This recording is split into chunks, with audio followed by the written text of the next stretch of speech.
Et bonsoir tout le monde. On se retrouve pour cette nouvelle saison de la Ludic Squad, la troisième saison.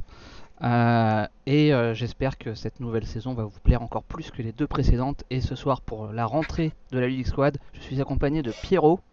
Bonsoir Pierrot. Salut Kyo et salut à tous. Et de Jeu en carton, un petit nouveau dans la Ludic Squad. Et salut à tous, salut Kyo et Pyro. Salut, salut. Bonsoir à Wack que j'ai déjà vu dans le chat. On a décidé de commencer plus tôt aussi les lives à partir de cette année. Normalement, on devrait commencer tous nos lives à 20h30. Je pense que ça vous plaira plus et comme ça vous permettra que l'émission finisse un peu plus tôt pour ceux qui doivent se coucher tôt.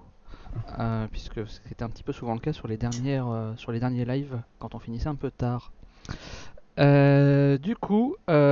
Pour cette émission, on va parler un peu de ce qu'on a fait cet été, et de découvertes et des jeux qu'on a pu jouer et essayer cet été. Un petit retour sur les nouveautés et puis un peu d'actu Kickstarter au passage. Donc je propose de commencer rapidement, comme ça après je vous laisse la main tranquille, j'en fais un petit premier.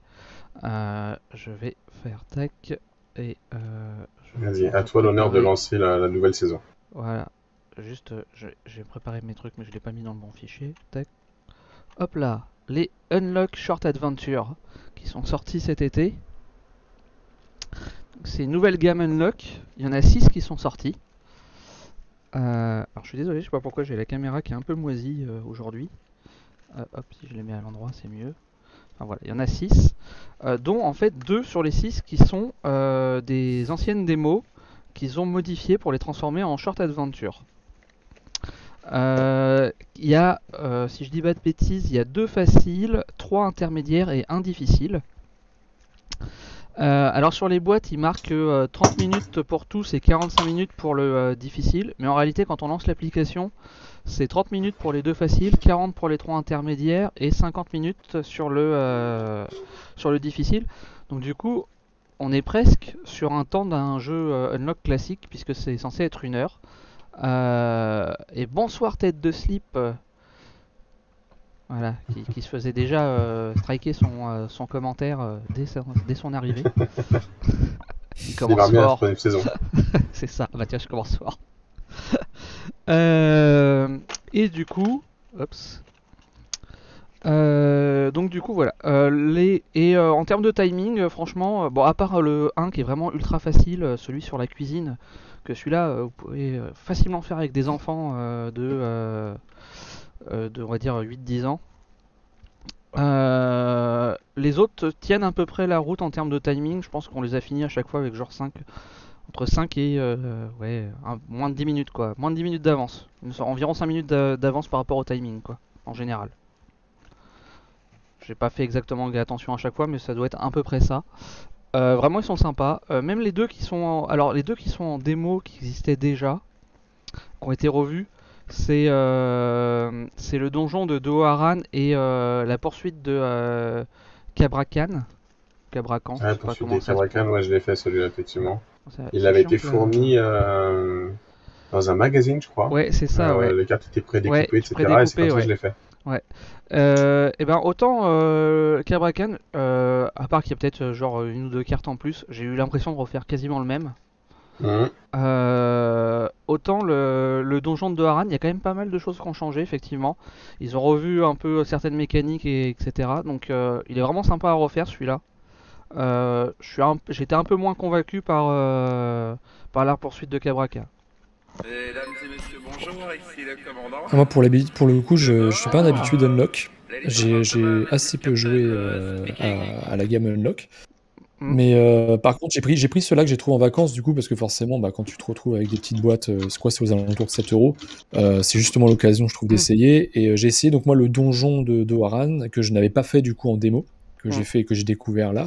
Et j'ai trouvé assez cool, et j'ai pu faire avec ma fille en plus, qui a 7 ans. Donc ouais, ça marche plutôt bien. Donc c'était un facile, par contre, pour le coup, c'est un facile.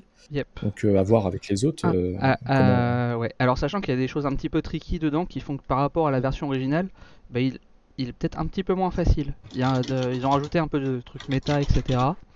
sans vouloir trop en dire, et qui fait que certains ils ont été un petit peu surpris sur cette version-là. Merci à Ulum Project qui nous lance un raid avec ses 6 viewers. Merci à toi, bienvenue. Je sais pas ce que vous faisiez comme live, mais bienvenue. Si tu connais pas la Ludic SWAT entre jeux, c'est une émission où on parle de jeux, d'actualité sur les jeux principalement, et puis ce qu'on a nos découvertes, ça peut être parfois un peu d'anciens jeux aussi. Et là on était en train de parler donc de Unlock Short Adventure. Ils ont fui avant le raid les salopios. C'est souvent ce qui arrive ça. Ouais, sinon dans l'ensemble vraiment cool. Celui que j'ai pas trop aimé sinon c'était le réveil de la momie, mais ça après ça c'est les goûts et les couleurs. Je l'ai pas trouvé exceptionnel. Je trouve qu'il y avait pas grand chose à faire dedans. J'avais plus l'impression pour le coup de faire une démo, là où les autres c'est effectivement j'avais l'impression de faire un peu plus qu'une démo. Donc voilà, sinon en termes de prix de mémoire c'est autour de 6€. Donc c'est vraiment pas excessif pour cette gamme par rapport au prix des Unlock classiques. Parce que maintenant une boîte c'est une trentaine d'euros pour les 3 aventures classiques. Pour 3 aventures. Donc là t'es à 6€, c'est ce que t'as dit? Ouais, là c'est à 6€. Donc en gros 6 aventures ça fait le prix d'une boîte classique quoi quasiment. Ouais. Et du coup quand tu joues donc à cette gamme-là, tu as un scénario qui selon toi est quoi, moitié moins long que ce que t'as dans une boîte d'Unlock classique? C'est ce que je te disais, les faciles sont en 30 minutes, donc ouais, ils sont moitié moins longs. Ouais. Le difficile, il est à 50 minutes. Je crois qu'on a mis un peu moins de 45 minutes pour le faire. Vu qu'un Unlock, c'est entre 60 et 90 minutes pour les plus gros scénarios. Okay. Donc par rapport aux scénarios les plus simples, on est kiff-kiff avec le difficile, quoi. Ok. Ça mérite du coup son appellation de Short Adventure, quoi. Ouais. Non, c'est vraiment sympa. Donc voilà. Enfin, franchement, pour ceux qui kiffent les Unlock, je recommande vivement les Short Adventure, quoi. Voilà. Et puis, c'est à 6€, pour 36€, t'as quand même 6 parties sympathiques, quoi. Moi, je pense que c'est pas mal. Ouais, ça te fait. Allez, si tu comptes. T'en as 2 à 30 minutes, ça te fait 1 heure. 3 à 40 minutes. Ça te fait allez, on va arrondir à 1 heure, 1 heure et demie. Ça te fait quoi? T'as 3 bonnes heures de jeu, quoi. Pas trop mal, je trouve. Non, puis en soi, l'idée elle est bonne, ça te permet de faire un produit d'appel pour tes plus grosses boîtes, parce que si quelqu'un tombe là-dessus, tu dis 7€. En plus, tu les trouves, moi je les ai vus à chaque fois vraiment à côté de la caisse. Ouais. C'est là où je l'ai acheté, en fait, je l'ai vu, je suis mince, c'est vrai qu'il y a ça qui est sorti, je l'ai pris, et en fait, si tu connais pas Unlock, tu te dis, c'est vachement bien, tu peux prendre une boîte, et puis voilà, quoi, t'es parti. Et effectivement, ça permet aux gens qui connaissent pas trop le système, qui des fois ils osent pas se lancer pour lancer 3 boîtes à 3 aventures à 30€. Au moins tu vois, ça te plaît pas, mais tu t'es pas non plus ruiné. Tu as pu tester pour 6€. C'est clair. Ouais. Donc Ulum il faisait de la peinture sur figurines pour les concours qui arrivent. Sur ce, je vous laisse tourner, je suis explosé et fatigué. Bonne soirée à toi et bon appétit. À tout à l'heure alors. Merci d'être passé, d'avoir fait un raid chez nous. C'est cool. Ok, écoutez, s'il n'y a pas de questions sur les Unlock, je propose qu'on passe au jeu suivant. Et allons-y. Tech. Tu voulais nous parler de Almost Innocent, je crois, jeu en carton. Ouais, c'est ça, tout à fait, parce qu'aujourd'hui, donc sur le Discord, il y a eu des questions vis-à-vis de ce jeu, donc je me suis dit que c'était peut-être le bon moment d'en parler. Donc Almost Innocent, c'est actuellement en Kickstarter pour un prix plutôt agressif de 30$ pour le pledge. Donc c'est Colossal Games qui propose ça, mais ce sera francisé par Matago. Ouais, tout à fait. Et donc designé par Philippe Attali. Et donc l'artiste, celui qui dessine cette fabuleuse boîte, c'est Satoshi Matsura, qui est également dessiné Hidden Ladders, donc qui a été reçu, le Kickstarter a été reçu il n'y a pas si longtemps que ça, et qui est trouvable en retail. Donc Almost Innocent, c'est l'histoire de chaque joueur va incarner en fait un personnage qui a été accusé à tort de quelque chose. Et donc c'est un jeu coopératif dans lequel il va falloir se disculper les uns les autres. Et donc pour ça, chaque joueur se situant à la gauche de vous a la solution à votre cas en gros. Donc il a ce pourquoi vous êtes accusé, qui l'a réellement fait, avec quoi, etc. Et donc, le jeu se présente, il y a une grille en plein milieu du plateau, donc, enfin en plein milieu de la zone de jeu. Une grille, je crois que c'est 8 par 8, je sais plus. Et sur cette grille, il y a des symboles qui correspondent donc aux personnages, qui correspondent aux armes, qui correspondent aux lieux et plein d'autres choses. Et donc les joueurs à tour de rôle vont devoir prendre une petite loupe, donc c'est un token, et donc la disposer sur un côté, soit le côté nombre, soit le côté couleur. Et ils vont devoir poser une question. Donc il la pose devant une ligne ou devant une colonne et il demande combien des indices qui se trouvent sur cette ligne correspondent à la solution. Et donc tous les joueurs se trouvant à gauche de quelqu'un forcément va devoir répondre à ce joueur qui se trouve à droite, donc lui dire voilà, par rapport à la question qui est posée, moi j'ai sur cette ligne 2 indices qui te correspondent, et donc on a une feuille et on écrit donc combien on a d'indices sur telle ligne. Avec les cartes qu'on a, donc façon Cluedo, on va devoir éliminer, donc forcément, parce que si les cartes on les a dans la main, ça veut dire qu'elles ne font pas partie de la main de notre voisin de gauche. Donc on va cocher sur la case l'emplacement où se trouvent les cartes qu'on a dans la main vis-à-vis du plateau pour dire c'est pas ça, c'est pas ça, c'était pas ça. Et toutes les cartes que l'on verra donc ensuite par des différents pouvoirs, comme des pouvoirs qui permettent de piocher des cartes, qui permettront donc de disculper certaines choses, donc on les note sur le plateau, et à la fin, façon Sudoku, on doit avoir des cases libres, et ces cases libres vont nous dire c'est telle personne qui finalement a commis le crime, le meurtre, je ne sais pas ce que c'est, enfin il y a plusieurs choses différentes, c'est tel crime, c'est telle arme, etc. Et le but c'est que chaque joueur réussisse à se disculper. Voilà. Donc ça a l'air plutôt astucieux, plutôt sympa, et ça se joue en campagne, donc je crois qu'il y a un prologue et 5 scénarios, il me semble, à vérifier, et ça a l'air plutôt sympathique, avec plusieurs modes de difficulté. Il y a aussi un mode free play, entre guillemets, ils disent, où tu peux sortir de la campagne et tu rejoues autant que tu veux, quoi. Ouais, qui est à mon sens indispensable, parce que déjà, ne serait-ce que pour introduire de nouveaux joueurs, c'est top. Le fait d'avoir plusieurs niveaux de difficulté va permettre parce que lorsqu'on va donner en fait des solutions, parce que pendant la partie on va dire moi je pense que c'est ça, ça, ça, ça. Si on se trompe, on va perdre un symbole, et si ces symboles on n'en a plus, on a perdu la partie, tout le monde a perdu. Donc évidemment, plus on monte en difficulté, moins on a ces fameux tokens, et moins on a de questions que l'on peut poser pendant la partie. Donc ça c'est plutôt sympa, et en effet $30 c'est pas quelque chose qu'on voit tous les jours sur le JDS sur Kickstarter.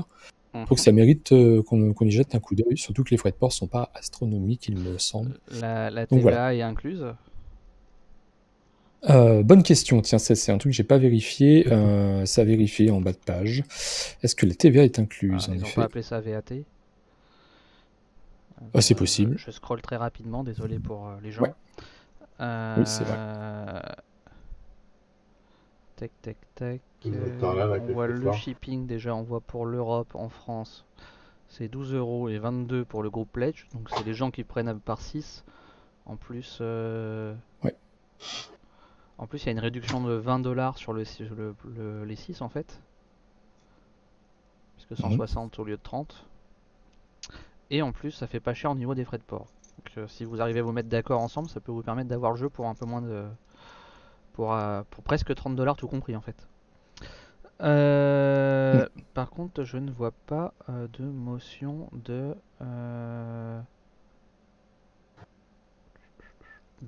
TVA. Ça n'a pas l'air d'être indiqué. Étonnant, parce qu'ils mettent tous maintenant du coup. Peut-être dans la FAQ. Tac. Ok. Non, elle est assez courte cette FAQ. Bah écoute, voilà, c'est surprise.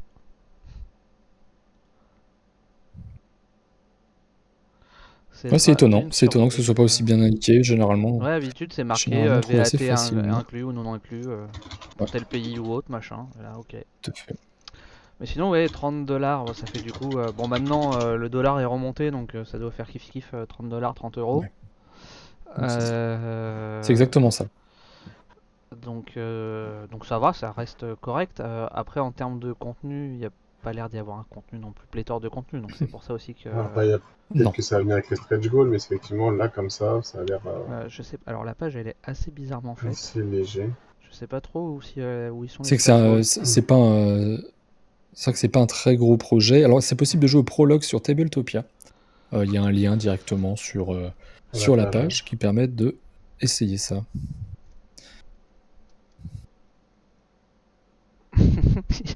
Il y a Mathieu qui est dans le chat, là, le président d'Entrejeux, et qui essaye de soudoyer nos viewers pour qu'ils aillent sur son émission à lui. Mais non, Mathieu, tu vois, même les gens ici le disent, c'est le Geek Squad la meilleure émission. Tu ne peux pas lutter. Ok. Du coup. J'ai l'impression que c'est un coop où tu peux pas trop avoir au moins de joueurs alpha. Du Non, coup, c'est pas t'as vrai. beaucoup d'informations cachées. De quoi, les cartes sur table, c'est de la merde, Mathieu? C'est pas très gentil quand même. Pardon, tu disais, Pierrot? Je disais l'avantage que j'y vois au jeu là comme ça. Après, j'ai pas testé. Et, ça se trouve, j'ai rien compris, c'est pas ça. Mais j'ai l'impression que c'est un coop où tu peux pas avoir la sensation de joueur alpha avec toutes les informations cachées qu'il y a. Bah, moi, ça me fait Oui. penser à une Oui, je sorte pense aussi. de mini Cluedo, un peu Mais ouais, par contre, j'ai l'impression que c'est un Cluedo coopératif et coopératif. Après, à ça voir me ce vend pas du rêve. que, voir ce que ça vaut. Parce que du coup, il y a que 10 missions en fait, c'est ça? De ce que je comprends. Je crois qu'il y en a même moins que ça au niveau, T'as au cinq niveau, au niveau campagne. Je crois Bah, qu'il il y y en a a même moins que ça. 5 Ouais, je double crois que c'était side 5. solution Ouais. board, donc ça veut dire 10, non? Non, c'est Ouais, que dans donc l'autre ça sens, veut c'est dire pour 10. Ouais. le free play, je crois. Ah, Je For crois, hein, Boss. de toute façon, je Non, Parce pense que oui, tu non, as la... pour campagne et free play. Ok. Autorisé. Bon, j'ai rien sur la TVA. C'est ça, il n'y a pas pléthore de matériel. Merci, tête de slip. Il nous dit qu'au début il avait lu Lubric Squad qui correspondait à son pseudo, mais du coup il y a eu méprise, mais bon finalement il est resté. Ok, et donc le Kickstarter il s'achève dans 20 jours, donc ce qui laisse encore du temps, ça vous laisse le temps de l'essayer sur Tabletopia. C'est sur Tabletopia, c'est bien ça? C'est ça, il y a le lien Ouais. directement Sur sur la page. Tabletopia, ou de voir les vidéos de gameplay et puis ce que les autres, de ceux qui ont pu tester, ce qu'ils en disent. Voilà, ils sont entre guillemets à peine financés, 29 600 sur 24 000. Bon, il y a quand même C'est ça. 700 contributeurs, c'est Ils- pas négligeable, mais bon, Ils ça ont été reste un tout petit financés, KS. ils ont été financés aujourd'hui. D'accord, Donc ils ont dépassé l'engagement aujourd'hui, je veux dire. ouais. Et il a été lancé aujourd'hui le KS? Non, je Parce que crois pour moi ça date d'il y a pas. un petit moment quand même déjà. J'en ai déjà entendu parler, mais Ouais. après je sais pas si le KS était lancé. Non, Il me semblait- non, je crois qu'il Ouais, je est sais tout pas c'était récent, quand. hein. J'ai pas la date. Ok, Attends, bon, c'est pas. Mais bon, déjà au moins vous pouvez y aller, vous êtes sûr, c'est financé, donc. Bon, et puis c'est Matago, c'est pas n'importe qui, donc a priori vous devriez être livré. Oui, non, pour ça, pour le coup, ouais. Ça, déjà, ce risque-là, normalement, voilà. D'ailleurs, c'est marqué quand est-ce que la livrée est prévue, mai 2023. Donc Ouais. C'est assez court. dans 8 mois, en gros.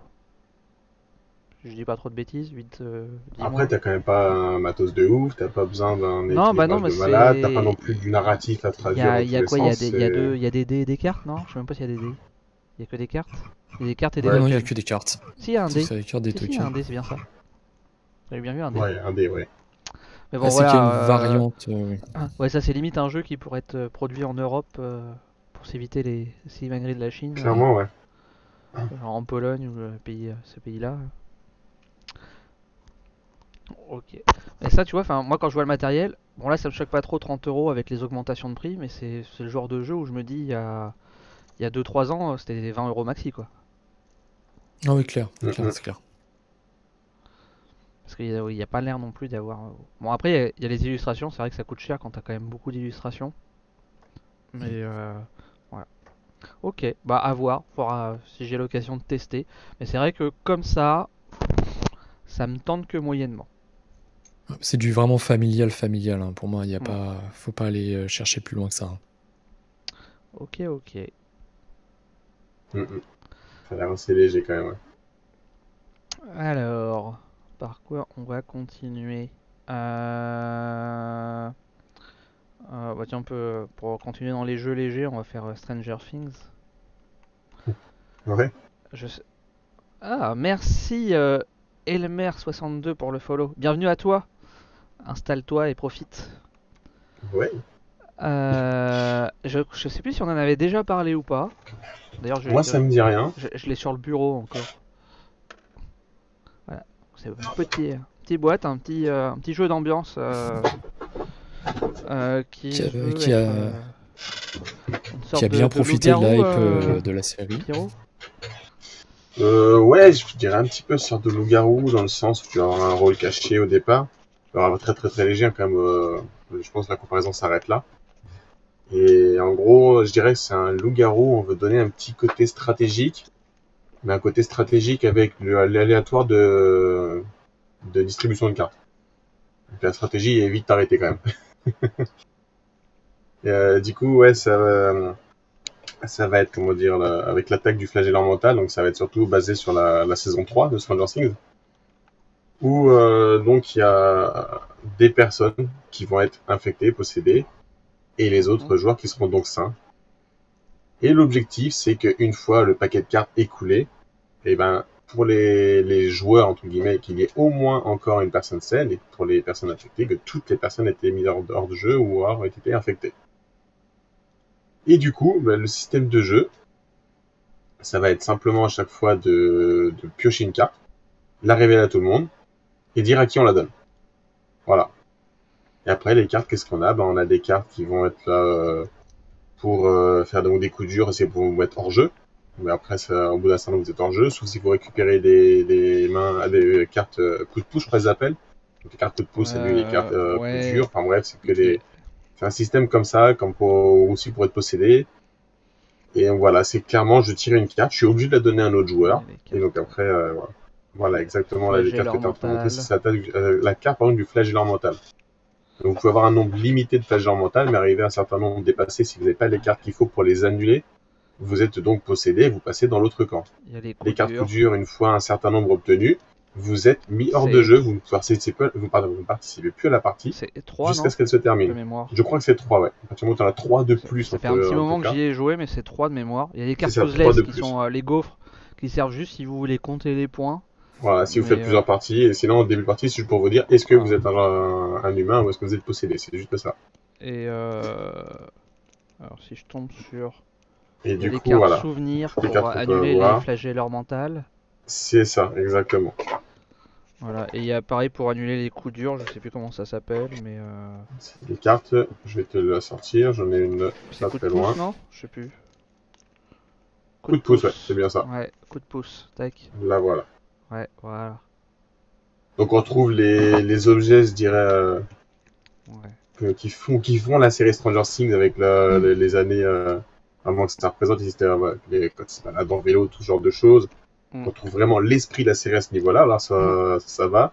On retrouve un petit peu l'esprit de la série saison 3 avec le flagellant mental où tu sais pas qui est qui. Après ils ont essayé de reprendre aussi sur les tuiles personnages. Donc tu as tué le personnage tant que tu es encore en jeu, puis une fois que tu es mis hors jeu, elle a même tué le personnage, et grâce à Photoshop, ils ont fermé les yeux les paupières du personnage. Exactement la même chose, mais ils ont super bien photoshopé les paupières. Il faudra montrer ça à Guillaume. Ouais, et puis voilà. Sinon, enfin, ce qui est censé rappeler la série, c'est les cartes événements, là. Exactement, ça j'allais dire. Tu mets un certain nombre de cartes événements dans le paquet, et arriver à un certain nombre de cartes, donc tu as des événements qui vont arriver, tu es obligé de faire ces événements, qui vont être très pénalisantes pour un certain joueur, ou au contraire pouvoir aider un certain joueur, mais pareil, tu vas devoir mettre cette carte événement sur un joueur, tu sais pas du tout s'il est avec toi ou pas, parce que le niveau stratégique du jeu, je le trouve vraiment quasi impossible par rapport à tout le hasard que tu as des cartes. C'est ça, en fait, j'ai l'impression qu'ils ont voulu faire un truc stratégique, mais qu'en fait c'est raté, et que ça te laisse une sorte de mini loup-garou aléatoire dans l'univers de Stranger Things. En gros, si t'es fanboy, pourquoi pas. Sinon, je vois vraiment pas trop. Enfin, franchement, moi, les gens avec qui j'y ai joué, tout le monde a trouvé ça. C'était pas nul, hein, mais c'était loin d'être ouf et ça donnait pas spécialement envie d'y rejouer plus tard, quoi. On a enchaîné 2-3 parties pour tester. Enfin, je crois qu'on a peut-être même fait 4. Mais voilà, quoi. C'était pas exceptionnel. On n'a pas vraiment vu le côté, enfin on n'a pas réussi, on a tenté de faire de la stratégie, de se dire vas-y parce que tu as des trucs qui te permettent de te déplacer, machin, que les événements, etc. et autres, et d'essayer, mais en fait c'est tellement entre guillemets court que à peine t'as essayé de repérer qui est qui, que c'est déjà trop tard en fait. T'es impuissant en fait sur le jeu, comment ça va se passer. Tu subis un peu le jeu, toute sa défausse, etc. Comme tu dis, c'est pas un mauvais jeu, hein. T'as une idée, un style, tout ça qui respecte la licence, la série, il n'y a aucun souci là-dessus. Si t'aimes la série, tu retrouveras des trucs par rapport à ça. Moi, j'ai retrouvé. Pour ceux qui ont l'habitude des gros jeux, là, c'est clairement, enfin, ceux qui ont des jeux sérieux ou stratégiques, ça va clairement bloquer. Tu vas sortir ça pour l'apéro et ça ira. Par contre, après, tu mets ça dans un Cultura, une Fnac, le mec qui fait pas l'habitude des jeux de société, il passe à côté, il est fanboy, il prend la boîte, il passera un bon moment, je pense. Et au pire, tu peux recycler en sous-boc les. Ouais, clairement. Assez stylé d'ailleurs, du coup, en sous-boc. Pour ça, je te dis, c'est un jeu d'apéro. mais d'ailleurs, en fait, ça c'est juste pour dire, je suis encore dans le jeu, je suis plus dans le jeu. C'est ça. Franchement, ça sert entre guillemets à rien. Tu pourrais poser tes cartes devant toi, parce que tu poses tes cartes, c'est pareil au final, hein, tu joues plus, donc bon, voilà quoi. Et donc vous situez ça où? Parce que donc vous avez dit loup-garou, mais par rapport à, je sais pas, Time Bomb par exemple. Moi je préfère Time Bomb, tu vois, par exemple. Ah ouais, non mais Time Bomb c'est infiniment mieux. Enfin, c'est... Et tu peux avoir beaucoup plus de bluff, tout ça. C'est pas comparable. Moi c'est beaucoup mieux.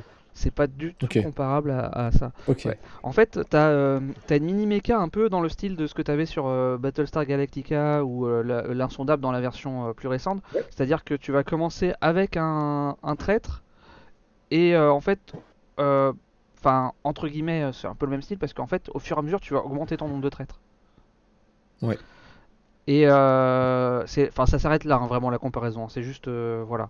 Et t'as d'autres jeux dans le même style, mais j'ai plus les noms. C'est pour ça que j'ai sorti ceux-là qui sont peut-être plus dans cette logique.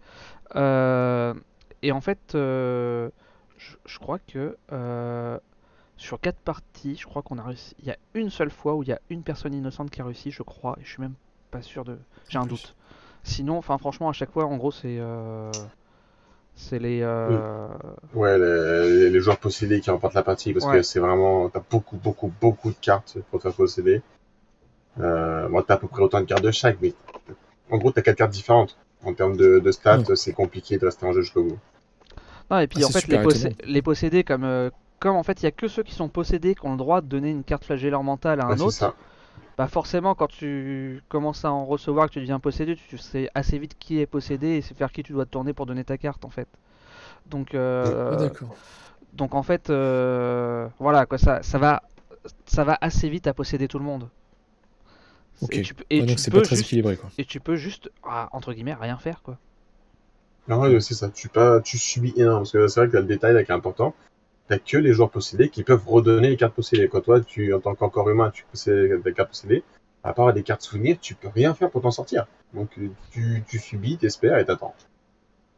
Donc voilà, pas un mauvais jeu. Pour les fanboys, c'est parfait, mais ça même va pour les fanboys, tu penses? Même pour un fanboy, tu penses que c'est intéressant? Pour des personnes, en tout cas, je dirais ceux qui adorent la série et qui sont pas extrêmement joueurs, les règles sont simples. Ouais.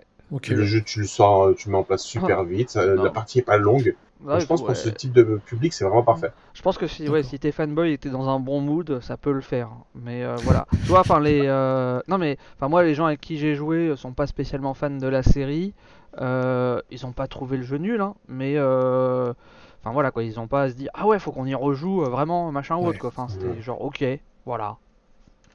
Ouais, ok, d'accord. Si je devais jouer, tu fais pendant l'apéro, vas-y, pourquoi pas, on peut me parler d'autre chose, à la limite on s'en fout, c'est pas besoin de grand chose à faire. Ça. Non, mais voilà, ça passe bien quoi, t'as pas besoin d'être concentré, tu prends pas la tête. Ça n'a pas été genre à la fin de la première partie qu'on a fait, stop, on range le jeu, on fait autre chose quoi, on en a enchaîné 3-4 quoi. Mais c'est pas le genre de truc où ils se sont dit ah ouais, faut vraiment que tu le ramènes genre une semaine suivante ou autre, tu vois. Voilà.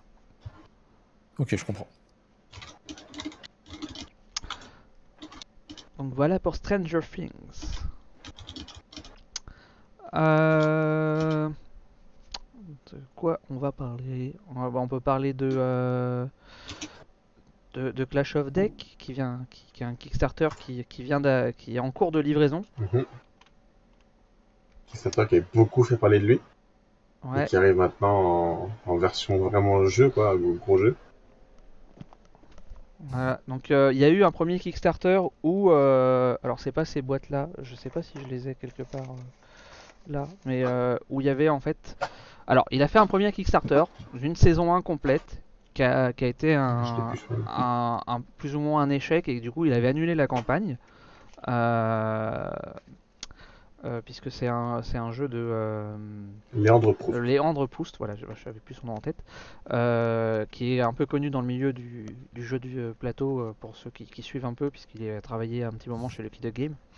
Et donc il est parti un peu pour créer sa maison d'édition, Gram Édition, et créer son jeu. Et puis il est revenu quelques mois après avec un concept en disant je fais un Kickstarter entre guillemets gratuit, vous payez juste les frais de port. Donc pour 2 €, vous avez un jeu pour 2 joueurs. Donc, qui était cette boîte avec 30 cartes dedans et qui vous permet donc de jouer à 2. Et vous payez juste 2 €. Et ça a cartonné puisque il y a eu plus de 10 000, 21 000 quelque chose ouais, backer, 20 000 en gros 20 000 personnes qui ont acheté au moins un exemplaire du jeu. Genre typiquement moi j'en avais pris 3 ou 4. Et à 2 € en même temps, comparé au caisse à 500 balles, allez, on va mettre 10 €, allez. En gros. Et qui est plutôt cool. Et donc là, il est revenu quelques mois après avec donc la saison 2, donc qui est bon pour la version collector avec une boîte de rangement et donc 6 decks de la saison 2, si je dis pas de bêtises, il y en a 6. Ouais, c'est ça, 6. Donc 6 decks de 30 cartes qui permettent chacun individuellement de jouer à 2 joueurs. Qu'on peut mixer entre eux et qui, avec des règles qu'il a fait entre temps, sont sorties où tu peux jouer à 4 joueurs. Si je dis pas de bêtises, c'est jusqu'à 4. Jusqu'à 4, ouais. Je crois pas qu'il y ait de free for all à plus, pour moi de mémoire pour l'instant. Enfin, le mode c'est 4 joueurs.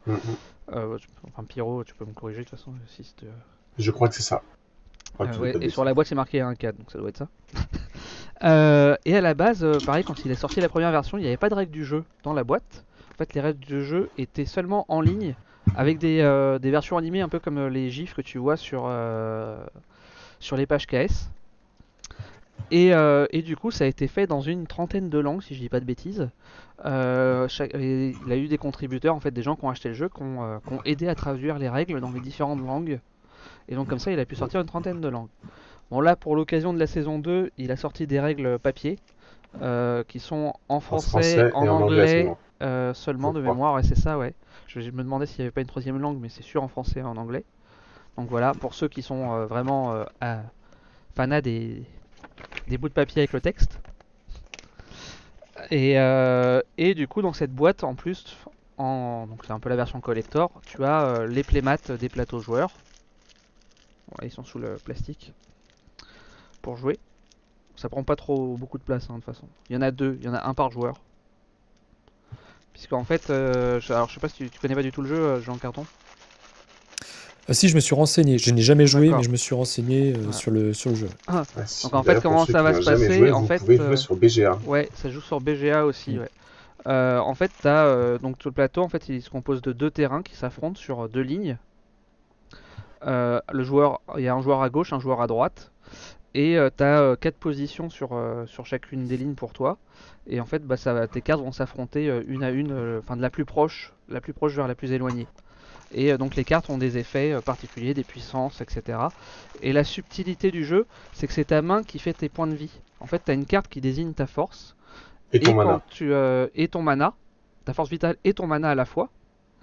Et quand tu perds des cartes, tu vas les remettre à gauche. Et donc ce qui fait que ça décale ta source de points de vie. C'est bien à gauche, j'ai un doute. À droite. À droite, voilà. À droite. Ce qui fait que ça décale ton indicateur de points de vie et de mana.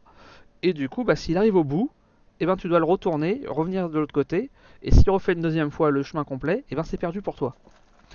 Et donc c'est assez ingénieux et c'est... Alors c'était pas la première fois, j'avais déjà vu un truc un peu similaire, mais c'est presque la première fois que tu vois ce genre de mécanique, où se dire en gros, c'est ta main qui fait à la fois ton pool de cartes, mais aussi tes points de vie et ton mana, ce qui fait que faut pas que tu joues trop de cartes, parce que sinon t'as plus de points de vie, enfin très peu de points de vie et très peu de mana, et voilà, donc faut arriver à gérer un peu tout ça, et c'est un jeu qui est fait très stratégique, et franchement déjà avec les 30 premières cartes, il y a déjà une bonne rejouabilité. Alors là, parce qu'en fait, chaque joueur a 8 cartes en main. Donc déjà, en fait, chaque paquet, c'est 36 cartes. Et sur une partie, tu n'en utilises que 18 que tu draftes. Donc, tu vois, sur une seule boîte, déjà, tu utilises que 18 cartes des 36, tu tournes à chaque fois. Et là, maintenant, au total, tu as 7 fois 36 cartes. Donc, C'est ça, ça. c'est clair que la rejouabilité est énorme. Et comme tu dis, cette stratégie de main de cartes qui te sert à la fois de points de vie et à la fois de mana, ça t'évite totalement les stratégies win-win, entre guillemets, où tu mets la plus grosse carte et t'es sûr de gagner. Enfin, plus tu vas mettre de cartes, moins tu as de points de vie. Et moins tu as mana pour le tour suivant pour essayer de contrer l'adversaire s'il joue sur une autre ligne que tu pas réussi à gérer. Enfin, ce coup-là, c'est hyper malin. Vraiment le truc. Et après, si jamais tes créatures te détruisent, elles reviennent dans ta main. Donc, comme elles reviennent à droite, ça décale ton fort vers la gauche. Donc, tu récupères des points de vie, entre guillemets. Tu peux te soigner par ça. Et puis, tu as des capacités de soins de vie. Enfin, le jeu, pour moi, il est hyper riche. Et là, avec une rejouabilité énorme maintenant. Et en plus de ça, alors dans la version initiale, tu avais un petit système où tu pouvais aussi avec, enfin qui était même sur la version en ligne avant qu'il le crée le KS, je crois, avec les stickers où tu pouvais modifier, faire un peu un mode campagne où tu modifies tes cartes en rajoutant des pouvoirs à tes cartes, mais c'est de manière définitive du coup. Donc voilà, attention à ce que tu fais et ce que tu veux faire, puisque bah du coup ça fait un peu du legacy quoi. Et en plus de Et ça, du coup, par rapport à ce que tu disais, donc avec l'apport des extensions, tu disais que on pouvait le mixer. Mais Ouais. du coup, comme tu draftes en fait ton deck début de partie, tu mixes comment? Est-ce que tu as le droit de prendre un petit peu de cartes par-ci, un petit peu de cartes par-là, ou tu dois prendre un paquet entier que tu dois venir. Tu peux faire comme tu veux. Tu fais vraiment comme tu veux. Tu pourrais prendre toutes les cartes, les mélanger, et puis bah tu pioches 16 cartes et tu draftes avec quoi. En gros, les extensions, c'était par rapport au deck initial, elles ont tout un thème et donc elles sont toutes sur une capacité particulière.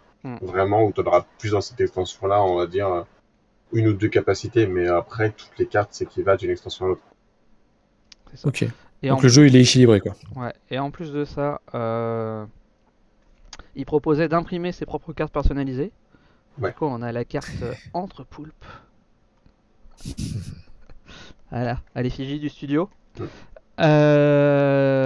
Et dans les stretch goals qu'il y avait du KS, il y avait le fait d'avoir la version jeu vidéo de ce jeu-là, donc disponible sur Steam. Et il y a eu une news qui est tombée aujourd'hui, si je dis pas de bêtises, pour annoncer que ça va de manière effective être disponible sur Steam sous peu. Donc c'est en cours de finalisation de développement là. Ouais, une personne a été embauchée vraiment juste pour ça quoi. Voilà. Donc un petit jeu qui a de l'avenir. Ouais. En tout cas, c'est un beau projet. C'est un beau projet de voir quand ça finit. Hein. Il est capable de faire plein de choses encore. Ouais. Parce que quand tu vois que ça démarre sur un paquet gratuit, que ça finit avec un beau KS comme ça, franchement, c'est plutôt un beau projet. C'était pas excessif, si je dis pas de bêtises, c'était 30 € les 6 decks, c'est ça? Je crois que c'est en gros une trentaine d'euros les 6 extensions.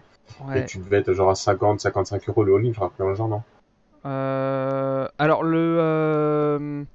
la boîte avec les deux playmats et les réglettes pour poser tes cartes, c'était un add-on à 30 € de mémoire. Donc ça te faisait en gros à 60 € la version collector. Si je dis pas de bêtises, faudrait retourner sur la page KS pour vérifier. Pour faire un petit sèche, je regarde vite. Maintenant, moi j'ai quand même deux petits bémols. Déjà la boîte, franchement, elle est trop petite. Enfin d'ailleurs ça se voit. Hein. Voilà, elle tient pas fermée. Et en plus, il manque pas grand chose en vrai. Et bah, en fait, voilà, tu mettrais genre 2 cm de plus en hauteur. Voilà. Juste ce qu'il faut pour les réglettes, tu ranges tout dedans. Et le problème, c'est aussi, alors les réglettes, franchement, je les trouve trop grosses moi. Enfin, genre ça c'est une demi-réglette pour un joueur. Et par rapport à la boîte, ouais, ça peut pas rentrer dans la boîte, ça dépasse largement la boîte. Ah oui. Et les cartes, tes cartes, elles sont slivées? Mes cartes là, elles sont pas slivées. Alors si elles sont slivées, elles rentrent plus dans les paquets dans les paquets individuels. Après, je sais pas si c'est un défaut ou si c'est normal, j'ai pas encore été vérifié. Mais genre moi, la réglette, elle commence à 3 le chiffre. Il y a pas le 1 et le 2. Non, mais en fait j'ai réfléchi parce j'ai fait une partie et c'est parce que tu as toujours minimum une carte. Sinon t'as perdu. Oui, t'as et donc en fait ça t'indique la carte la plus à droite t'indique le nombre de mana que tu as. Ah. Donc tu lis directement le nombre de mana. J'ai fait la réflexion, je me suis dit mince, il n'y a pas le 1 et le 2. Okay. Et après en jouant, je me suis dit bah non, c'est normal, t'as au moins 2 cartes sinon t'as perdu et donc t'as minimum 3 de mana. Ok, d'accord. Donc tu vois, il a pensé à tous les membres. C'est pas bête. Ouais, non, mais j'ai juste vu ça, je me suis pas encore attardé dessus, me poser la question. Je suis pas sûr que j'utiliserai les réglettes parce que ça prend quand même max de place quoi. Plutôt que de les tenir dans la main. Bien avec la main. Ouais, c'est ça. Donc effectivement, tu avais raison, c'était bien 30 € la donne d'accessoires, la Ouais. boîte, les playmates, etc. Donc tu avais un all-in, entre guillemets, à 60 €, frais de port gratuit. Voilà. Sachant qu'il y avait un groupe Et pledge TVA incluse. à 90 € pour 4 all-in. 90 €, tu avais... Alors pas les all-in, c'était que les extensions. Enfin, oui, non, mais t'avais 4 fois les 6 90 extensions. € les 4 fois 6 extensions, c'est ça. Ce qui faisait du coup pas très cher le jeu, quoi. Ouais. Et voilà donc pour ce petit case qui est en cours de livraison, finalisé. Il a eu un tout léger petit retard, mais qui était pas, enfin, Ouais, il pouvait rien faire. Hein. qui pouvait rien faire, quoi. C'était les problèmes d'usine. Genre Hmm. c'est les playmats, je crois, qu'on traînait à C'est les arriver. playmats qu'il aurait dû avoir au mois Mais de fin mai, début juin, un ouais, truc dans le genre. Ça a été repoussé à Paris Ludique et ça a été encore repoussé. Finalement, il les a reçus que là, début août. voilà. Donc bon, après ça fait quoi? Ça fait 2-3 mois de retard sur le Kickstarter. Pour les habitués de Kickstarter, autant dire qu'il n'y a pas de retard. C'est Ouais. ça. Et quand pour le coup, tu es vraiment pour rien, c'est qu'un problème de prod, franchement, bravo quoi. Ouais. Non, ouais, non, mais c'est. Bah, et puis après, en termes de fabrication, alors je sais pas où sont faits les playmats, mais Cartamundi c'est en Cartamundi. Belgique. Ouais, C'est c'est Cartamundi aussi. c'est Cartamundi aussi. Ouais. Enfin voilà, donc la production elle est pas très très loin non plus. Ah, il n'y a pas de risque d'avoir un bateau qui part en drift dans le canal de Suez, tout ça arrive. Ah tiens, j'ai oublié le S avec Clash of Deck, c'est vrai qu'il a fait changer parce que les Anglais se Eh sont oui. plaints. Ouais, comme ça là ça sera marqué sans le S. On se fera tacler aussi. Ok. Alors ensuite, Jean Carton, tu veux nous parler de Sea of Legends? Oui, tout à fait. Sea of Legends, donc un Kickstarter qui est actuellement c'est sa deuxième campagne. Il avait déjà été livré une première fois, mais à l'occasion d'extensions qui sortent. La boîte de base est de nouveau trouvable sur le Kickstarter, donc c'est Guildhall Studio qui propose ça. Et alors Sea of Legends, c'est un jeu qui est... donc là, on s'éloigne du petit jeu, là, donc on fait le grand écart vis-à-vis de Clash of Deck. On part sur un jeu narratif dans le milieu des pirates et dans les Caraïbes. Et donc dans Sea of Legends, on va incarner un capitaine d'un petit bateau, d'une bicoque, qui va être amené à avoir des aventures et donc à pouvoir évoluer, acheter un nouveau bateau, embaucher de l'équipage et en plus de ça, vivre des aventures. Et donc, comment est-ce que ça fonctionne? L'intérêt de ce jeu, déjà, c'est qu'il est compétitif. Donc, c'est un jeu narratif, d'aventure et compétitif. Puisque chaque joueur va donc incarner un capitaine, mais va aussi avoir ses propres histoires à développer, ses propres aventures, puisqu'au début de la partie, chaque joueur va, en plus de choisir son capitaine, avoir un amant à choisir, et également un némésis, donc un ennemi juré. Et donc ce combo de 3 personnages va créer des aventures que vous allez devoir placer sur la map, donc sur le plateau de jeu. Donc vous avez des îles en fait qui représentent des ports. Et ces ports, donc dans ces ports, il va se passer des choses que vous allez devoir, quand vous allez devoir placer des marqueurs, vous allez pouvoir vous y déplacer pour résoudre des aventures. Mais attention déjà, le jeu est exclusivement en anglais et fonctionne obligatoirement avec une application. Donc il y a une application que vous pouvez télécharger sur à peu près tous les supports. Et donc comment ça marche ces aventures? C'est que lorsque vous allez avoir votre capitaine, vous allez donc pouvoir vous déplacer sur ces lieux pour pouvoir résoudre des aventures vis-à-vis de la tablette. Donc vous allez vous dire par exemple, est-ce que je résous l'aventure du capitaine? Est-ce que je résous l'aventure de mon némésis ou de mon amant? Et donc vous allez avoir un texte narratif, des choix à faire, des tests à réaliser. En soi, en plus de ça, vous êtes en compétition avec les autres joueurs, mais vous êtes aussi en compétition avec 3 IA différentes. Donc ça peut paraître un peu usine à gaz, mais vous avez une IA qui est toujours présente, qui sont les Espagnols. En gros, les Espagnols, ils essayent de nettoyer le coin parce qu'ils veulent pas de pirates. Donc vous allez à la fin de chaque tour devoir les déplacer de telle manière à ce qu'ils s'approchent de vous, qu'ils s'approchent de vos adversaires. Vous allez avoir en plus d'autres clans, d'autres factions, c'est comme ça qu'ils les appellent. Vous allez avoir d'autres factions qui vont faire partie de l'aventure. Vous en préparez 2, donc la boîte de base, je crois qu'il y en a 6. Et donc ces factions vont avoir leurs propres règles. Donc par exemple, vous allez avoir des sortes de singes géants qui vont essayer de trouver des totems partout sur l'île pour les ramener à un endroit, à Tortuga, pour incarner, pour invoquer leur grand chef, une grande figurine de singe qui va ensuite essayer de vous chasser. Donc ça fonctionne sous forme de round. Donc vous faites votre tour, vous vous déplacez, vous faites une action. Donc vous avez des actions d'aventure, vous avez des actions aussi plus basiques qui vont être de essayer de conquérir des ports pour avoir des bonus, essayer d'enterrer de l'or pour gagner des points, puisque lorsque vous allez jouer, le but du jeu c'est d'avoir 10 points de notoriété. Donc ces points de notoriété, vous allez les avoir avec des aventures, vous allez les avoir en enterrant de l'or, vous allez les avoir des fois en vainquant des monstres, en trouvant des reliques. Vous avez quelque chose qui est quand même assez riche, et donc pour des parties qui durent entre 40 et 160 minutes, si on se réfère sur Board Game Geek, évidemment ça dépendra du nombre de joueurs. Il est totalement jouable en solo. Il est préféré entre 2 et 3 joueurs, parce que quand même l'aspect compétitif est assez cool, puisque lorsque vous allez jouer, donc finir votre tour, vous allez jouer le tour des ennemis. En fait, le premier joueur, donc celui qui a le marqueur du premier joueur, c'est lui qui va déplacer les ennemis et qui va pouvoir gêner donc les autres joueurs de cette manière-là.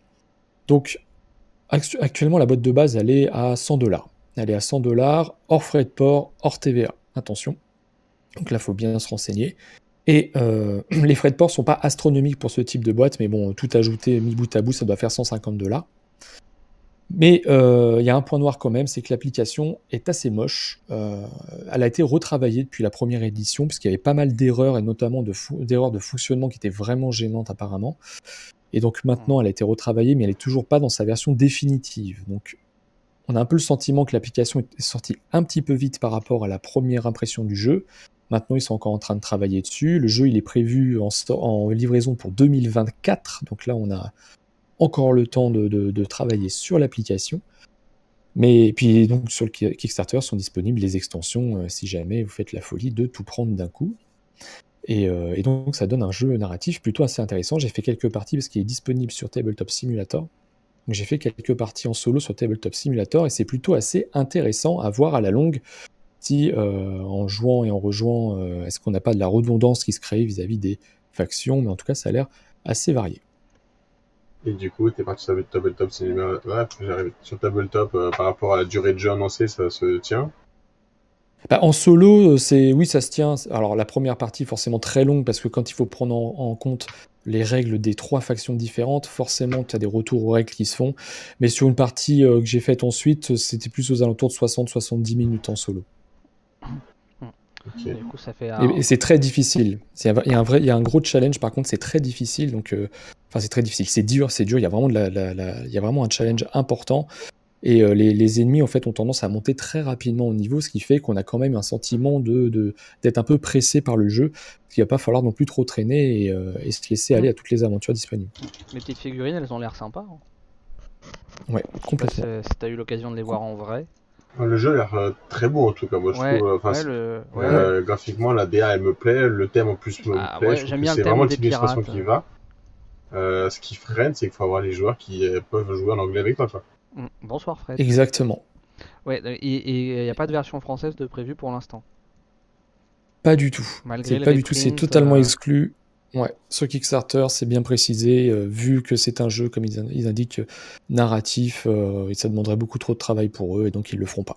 Ok, bon, peut-être que il n'y a aucun doute là-dessus. Peut-être que Lucky Duck se penchera dessus un jour. Et pourquoi pas. Là, c'est déjà un reprint avec des extensions, si je dis pas de bêtises. Hein. Ouais, il y a 2 extensions. Ouais. Oui. Du coup, si, entre guillemets, s'il se place pas là, t'as rien d'annoncé, j'ai du mal à y croire. Voilà. Prochaine fois que je vois ce Lucky Duck, j'essaierai de les faire boire pour savoir. ça fait 200. Là, ça te fait en ligne à 225$ sans compter les frais de port et la TVA, quoi. Donc, je pense que ça commence à parler. Ouais, t'es quasiment à 300 euros le all-in, quoi. Ouais, complètement. C'est ça. Voilà. Bon, après, il y a l'air d'y avoir quand même pas mal de matos et de la figurine. Donc, bon. Ok. Il y a l'air d'avoir du matos. Quoi, tu prends le all-in, il y a beaucoup, parce que l'extension, tout ça apporte. Yep. Il y a l'air d'avoir quand même pas mal de matos. Il y a l'air d'y avoir des backers design factions, donc a priori ils font participer les backers sur la création du jeu. T'avais des stretch goals, je crois avoir vu aussi. Ils avaient déjà fait participer sur la première campagne des backers et donc ils ont créé une faction qui est dans le jeu de base. Ouais, c'est cool ça. Ça c'est assez cool, ouais. Ouais. Ok. Bon, bah à voir. C'est dommage ouais, que ça soit que en anglais. Voilà. Bon, au moins c'est bien comme C'est ça. vrai que Moi, c'est un peu dommage. T'as moi, je me beaucoup de textes en pose, plus, quoi. Tu peux pas passer à côté. Hein. je me pose moins de questions sur le fait que j'y vais ou j'y vais pas, tu vois, comme ça. Pas pareil, j'aurais personne pour y jouer du coup. À ce jeu-là, donc, C'est en anglais, Pourtant, je franchement, passe. le jeu, je pense qu'il a tout pour me plaire. Ouais.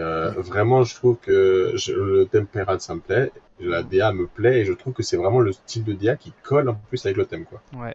Bah, après, tu vois, enfin moi dans le genre du coup en français, enfin dans le style de d'univers, je vais avoir Sleeping Gods qui va arriver quoi. Ouais. Ouais. J'avais Novembre, je crois, c'est déjà, dans le genre. hein?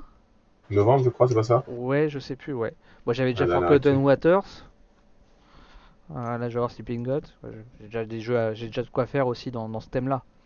Et bonsoir à Fred qui est arrivé il y a quelques minutes. Et bonsoir à Mighty aussi, qui Et est abonné bonsoir sur à Insta et Mighty qui du coup vient Game. nous voir la première fois sur Twitch. Bonsoir. Salut à toi. Bienvenue. Bonsoir. Ouais, c'est quand même mieux sur Twitch que sur Insta. Hein. Ça bouge un peu plus. On est plus vivant. Ok, ok. Bon, bah, plus que 15 jours pour celui-là. Ouais, 1700 contributeurs, 200 000 euros, ça va. Enfin, 200 000 euros et dollars. Maintenant, c'est kiff-kiff. Mhm. À l'heure des choix, le prix et l'anglais, ça facilite la chose. Oui, Ouais, c'est ça. clairement, ouais. Complètement.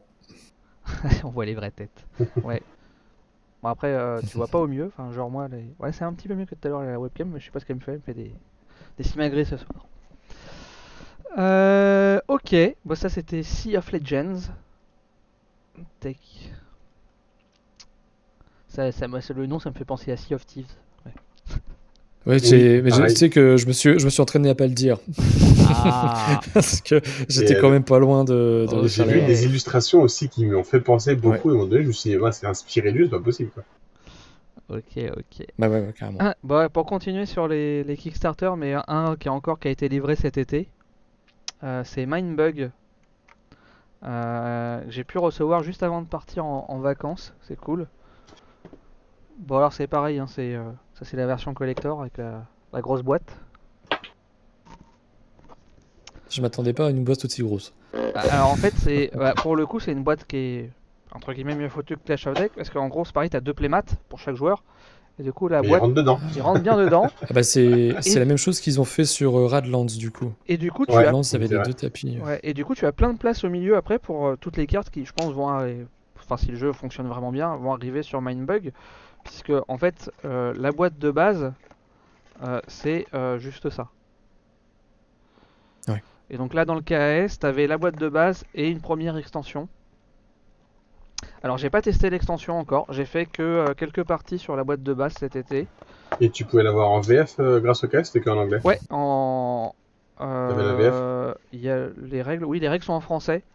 Parce que après, oui, enfin ouais si les cartes sont en français aussi.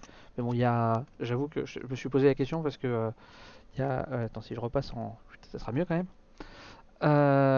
Voilà, il n'y a pas non plus pléthore de texte sur les cartes, quoi. Donc, ça aurait pu être en anglais, je n'aurais pas fait gaffe en fait. Euh, alors très franchement, bon, alors je sais plus quel est le second auteur, mais le principal c'est Richard Garfield, donc bien connu pour Magic, The Gathering. Mhm. Et franchement, ça se sent dans le jeu. Tu sens qu'il y a du Magic. Euh, le principe du jeu, c'est que tu as 10 cartes. Donc ton deck il est composé de 10 cartes aléatoires. Ton adversaire en a 10 aussi. Tu as 3 points de vie au départ. Et chacun a 2 cartes Mindbug. Et en fait, le principe c'est qu'à ton tour de jeu, soit tu poses une carte de ta main, sachant que tu as 5 cartes en main, donc tu as déjà la moitié de ton jeu en main dès le départ. Soit tu attaques avec une créature qui est sur ton plateau de jeu. C'est les deux actions que tu as à ton tour. Tu fais soit l'une, soit l'autre. Quand tu décides de poser une carte, et ben ton adversaire, s'il lui reste un Mindbug, il en a 2 au départ, et ben il peut dire j'utilise mon Mindbug, et dans ces cas-là, la carte que tu joues, il la prend et il l'a mis sur son plateau de jeu à lui, et il applique tous les effets d'arrivée en jeu pour lui. Donc une fois qu'il a vu la carte, il Une fois vu qu'il la a vu la carte, il carte. décide de la Ouais, prendre. il décide ou pas de la prendre. S'il la prend pas, bah toi tu la mets en jeu, t'appliques les effets. S'il la prend, bah lui il applique les effets. Toi tu repioches pour revenir à 5 cartes et tu rejoues directement. Donc, tu Ah perds ouais. pas de tour. D'accord. Enfin, entre guillemets, tu ne perds pas de tour. Parce que potentiellement, s'il avait joué le tour d'avant, ça lui en fait 2 d'affilée quand même. Mais voilà. Euh, Et donc chaque carte a une force, a des effets d'arrivée ou de pendant le combat, enfin à différents moments du jeu, et, pour certaines des capacités. Donc, la force elle est indiquée là. Ça va de 1 à 10 ou je sais plus, j'ai un doute. Je crois qu'il y a au moins 10. J'ai un doute sur le nombre de points maximum.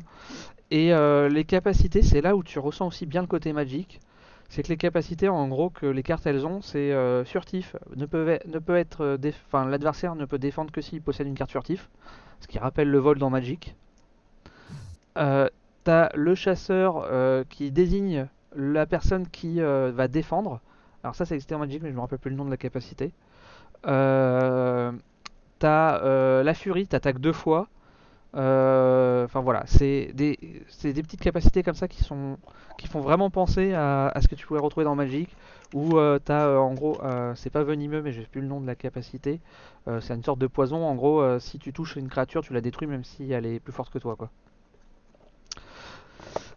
Et donc bah c'est simple, hein. Soit tu défends et bah tu fais un match avec ta créature à égalité, les deux meurent. Si elle est plus faible, il y a que la tienne qui meurt. Si elle est plus forte, il y a que la sienne qui meurt. Soit tu laisses passer, dans ces cas-là, tu perds un point de vie. Par défaut, tu as 3 points de vie. Il y a des cartes et des capacités qui peuvent te permettre d'augmenter ton nombre de points de vie. Mais voilà. Donc franchement, une partie, ça dure allez, 20 minutes, à tout casser en réfléchissant un petit peu. Parce que mine de rien, c'est quand même ultra stratégique de te dire quelle carte je joue. Surtout, de se dire, alors cette carte-là est ultra balèze, mais du coup, faut pas que je la joue tout de suite, parce que sinon, il va me la piquer avec les mindbugs. Donc faut plutôt que j'essaye de l'achalander avec une carte moyenne qui se disent ah ouais elle est pas mal mais en fait j'en ai une encore mieux derrière tu vois. Et t'as tout ce truc là et puis bah pareil quand lui il joue il fait est-ce que celle-là faut vraiment que je la prenne parce qu'elle me plaît beaucoup mais est-ce que derrière bah Est-ce il qu'il y n'y a a pas mieux, quoi? y a pas mieux ou est-ce qu'il y a pas Mm. pire pour moi quoi. Et voilà il y a Donc tout ce côté t'as une bonne guessing. t'as une bonne notion de bluff du coup qui est derrière ça, quoi. Ouais. C'est ça qui est intéressant en fait, parce que en soi, quand tu regardes le jeu, le descriptif du jeu, tu te dis oui, bon, on va prendre une carte, etc. Mais le fait qu'en effet, tu puisses rejouer instantanément derrière et qu'en plus de ça, la carte, donc le mindbug utilisé, c'est sur une carte que la personne voit, ouais, ça rajoute une dimension stratégique qui a l'air super intéressante. Ouais, les illustrations elles sont super belles. Bon, alors, je suis désolé parce que la caméra est un peu moisie ce soir. Mais t'as des super belles illus. Ouais. Bon, les cartes elles sont en plusieurs exemplaires chacune, hein. T'en as pas qu'une de chaque type. Voilà. Et les effets, ça va de ton adversaire doit défausser 2 cartes à remet en jeu une créature de ton cimetière ou du cimetière adverse même. Enfin voilà, t'as ce genre de truc. Ou genre quand tu attaques, si ton adversaire il a plus de créatures que toi, bah tu détruis une créature adverse automatiquement. Enfin voilà, t'as ce genre de truc qui permet un peu de rééquilibrer aussi. Non, c'est vraiment très sympa. Franchement, j'ai fait que le jeu de base. J'ai fait 4 ou 5 parties. Genre, j'ai pas une seule partie qui était la même que l'autre. Je suis même pas sûr qu'on ait fait le tour de toutes les cartes sur le jeu de base, sur 5 parties quoi. Ouais, c'est pas mal. Ouais, d'ailleurs c'est même, oui c'est sûr parce Ça que, donne enfin, très envie. en tout cas la dernière partie que j'ai fait, j'avais joué des cartes que j'avais jamais eu sur les parties précédentes. Bon, il y en a certaines que tu retrouves, hein, forcément l'aléa fait que, voilà. Mais c'est simple, c'est basique, ça se veut tenir avec quasiment rien et en gros ton paquet de cartes sert à tout faire quoi. Les cartes, le reste de tes cartes qui te sont inutiles, ils te servent à gérer tes points de vie parce que tu les mets face cachée, ça fait ton nombre de points de vie, tu retires les cartes ou t'en rajoutes au besoin, enfin, voilà quoi, c'est assez bateau. Les règles ça s'explique en 10 minutes. Et après, bah, toute la complexité, c'est la maîtrise des différentes cartes qu'il peut y avoir et ta stratégie, quoi. Alors, du coup, toi, ça va si je dois trouver un mindbug d'occasion. Et toi qui as beaucoup aimé Bestiole en guerre aussi, tu passerais comment par rapport à Bestiole en guerre? Euh, Franchement, c'est plus stratégique que Bestiole en guerre. Alors après, t'as que 18 cartes si tu regardes quand même. Hein. Ouais, non, mais c'est plus Et t'as stratégique. préféré du coup? Ouais. Bon, bah, faudra que je cherche. Ah, merci. Hein. Franchement, je te remercie pas. Bah, après, j'ai plus le prix en tête, mais il est pas excessif. Hein, alors, je sais pas quand est-ce qu'il va sortir en boutique ou autre, là, parce que là, les Kickstarter viennent d'arriver. Mais de mémoire, enfin, le KS était pas à un prix excessif. Je le vois à 30 € sur Philibert. Sur Philibert, 30 €, ouais, voilà. Ouais. Et le Colonist Euh, Pledge à 72 €. ouais. Ouais, voilà, toi, enfin, genre moi j'avais pris donc la boîte, le all-in là, comme ça, là, enfin, entre guillemets, Ouais. c'était 60 €. Hein. Avec frais de port, tout. Bah, peut-être pas les frais de port, mais tous les playmats et tout ça. TVA Mhm. inclus de mémoire. Donc j'ai dû rajouter les frais de port, mais je sais plus combien, mais je peux dû en avoir pour des milliers et des cents de frais de port, quoi. Ouais, du coup, pour ceux qui nous regrettent, si jamais ça vous intéresse, il est en précommande sur le site de Philibert pour 72 €. Le all-in. Le jeu de base tout seul, c'était 15 €. Ah, et là, il y a 30 là. Et tac tac tac, c'est ce que je retrouve les frais de port. Euh, non, c'était TVA non incluse pour l'Europe. Donc il y avait la TVA à rajouter. Et c'était 6 €. Alors moi le all-in c'était 11 € de frais de port. Ça va, c'était Ok. pas. Non, Donc, ça en va, Non, clairement. gros, ça va. C'est clair. pour 80 € t'avais le tout, quoi. Ok. Sachant que bah, 80 € sur tout ce que tu payes, enfin ce que je paye là c'est la grosse boîte et les deux playmats, quoi. Oui. Parce que voilà, Ah, si tu bah, prends clairement, pour 2 paquets de cartes. si tu prends le jeu de base, c'était 6 € de frais de port. Mhm. Et puis bah tu rajoutes 3 €, donc 18 et 6, 24. Ça te fait 24 € ouais, le jeu de base, quoi. Là tu payes un peu plus cher sur Philibert. Ouais, Ouais. ça, t'as une différence de 42 € entre le jeu de base et celui avec l'édition que tu as toi avec les playmats, quoi. Ouais, et l'extension. Ouais, l'extension. Mais ouais, déjà rien qu'avec le jeu de base, je pense qu'il y a de quoi t'éclater pas mal. Euh, du coup avec l'extension de mes... Alors je me suis pas penché dessus, mais du coup a priori je crois qu'ils ont fait une règle qui permet avec l'extension que tu joues à 3 ou 4 joueurs. Normalement c'est un C'est jeu à noté Ouais. deux. comme ça sur Philibert. Sur Philibert, c'est noté 2 à 4 joueurs si tu prends le Ouais, c'est ça, Colonist ouais. Pledge. Voilà. Mais je vais pas regarder comment on jouait à 4 avec l'extension, mais pour l'instant moi j'ai joué que à 2. Parce que en général ce Ok. genre de jeu c'est quand même plutôt fait pour être joué à 2, quoi. Ouais. Ouais.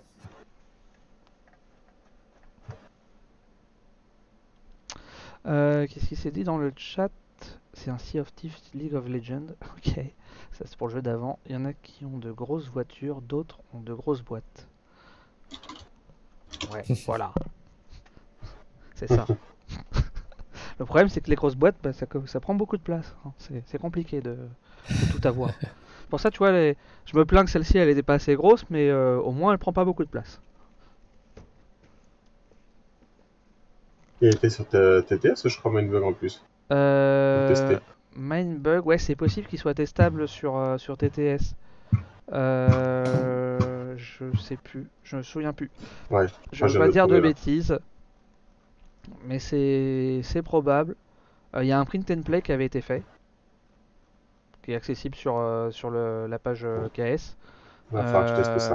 et je sais qu'à Essen, avant le KS, il y avait, ils vendaient une version, ce qui doit correspondre au print and play, je pense, une version démo, qui vendait à 4, 5, genre 5-6 € de mémoire. Donc voilà. Bon, j'avoue, j'y avais été un peu à l'aveugle en me disant c'est du Richard Garfield et c'est pas trop cher et je suis pas déçu, quoi. Donc J'avais longtemps hésité, je crois que je vais regretter à force.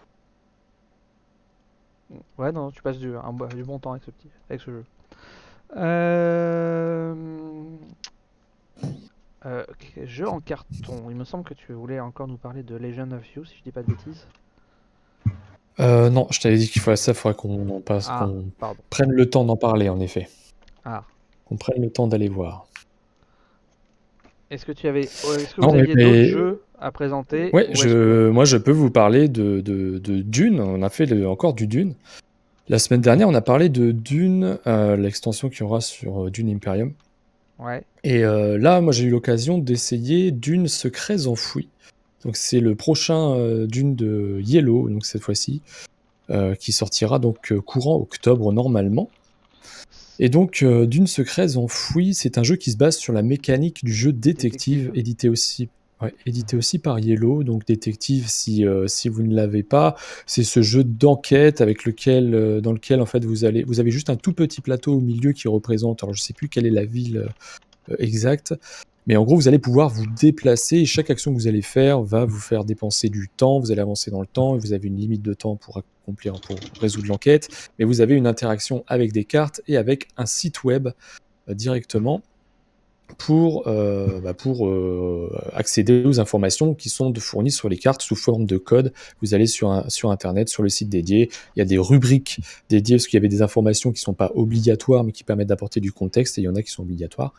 Et à la fin, de cette enquête, il faut répondre à un certain nombre de questions et si on n'a pas le total indiqué, eh bien, on a perdu la partie. Eh ben, Dune Secrets Enfouis, c'est tout ça, mais en moins bien. Donc vous avez le jeu détective, vous enlevez le fun et vous avez Dune Secrets Enfouis. Donc c'est-à-dire que lorsque vous jouez à Dune Secrets Enfouis, donc on va parler de Arrakis évidemment. Donc l'histoire se base sur Arrakis, elle est assez intéressante pour le coup. Et donc quand on commence une partie, on va avoir un petit contexte. Donc on n'est pas sur une enquête comme pouvait l'être Détective, où en gros on était des sortes des agents de police, enfin ou des enquêteurs, et donc on nous apportait une affaire. Là non, on rentre dans une aventure. En gros au début on est délivré d'une prison à Harkonnen par une Fremen du nom de Zazur, je crois. Et on a une dette envers elle, et donc elle nous envoie dans un camp Harkonnen pour qu'on découvre ce qui est arrivé à une brigade qu'elle a envoyée et qui s'est fait attaquer, et elle ne comprend pas pourquoi. Voilà pour le contexte. Et donc, comment est-ce que ça fonctionne? On a un petit plateau, donc là on le voit sur la photo, le petit plateau vert et blanc qui est sur la droite avec un jeton rouge dessus. Ce jeton rouge, c'est le marqueur de temps. Donc sur Détective, c'était un petit fichier, il me semble, que l'on déplaçait. Donc là, c'est un marqueur de temps, mais il n'est plus question d'heure. Il n'est plus question d'heure et de jour, il est simplement question de nombre de cartes que l'on va pouvoir regarder, que l'on va pouvoir consulter. En dessous, on a une jauge d'expérience avec un symbole Atreides dessus. Donc cette expérience, on va pouvoir l'utiliser pour améliorer nos compétences de personnages. Nos personnages, ils sont juste au-dessus sur la photo, juste au-dessus du plateau. Donc c'est les cartes blanches et noires. Donc là, on en voit le Fremen en premier plan. Donc il y a la particularité de pouvoir utiliser un côté ou l'autre de la carte. Si vous utilisez le côté noir, c'est le personnage que vous incarnez si vous jouez tout seul ou que les autres joueurs incarnent. Et donc le côté blanc, c'est lorsque l'on n'incarne pas les personnages, on va mettre côté blanc, ça va nous apporter certains bonus parce que c'est censé être plus compliqué lorsque l'on joue tout seul. On va donc avoir des ressources qui sont représentées sous forme de tokens, donc c'est les ressources traditionnelles dans l'univers de Dune, donc on a de l'épice, on a de l'eau, on a des armes, on a du subterfuge, et il y en a un que j'ai oublié, puis un joker.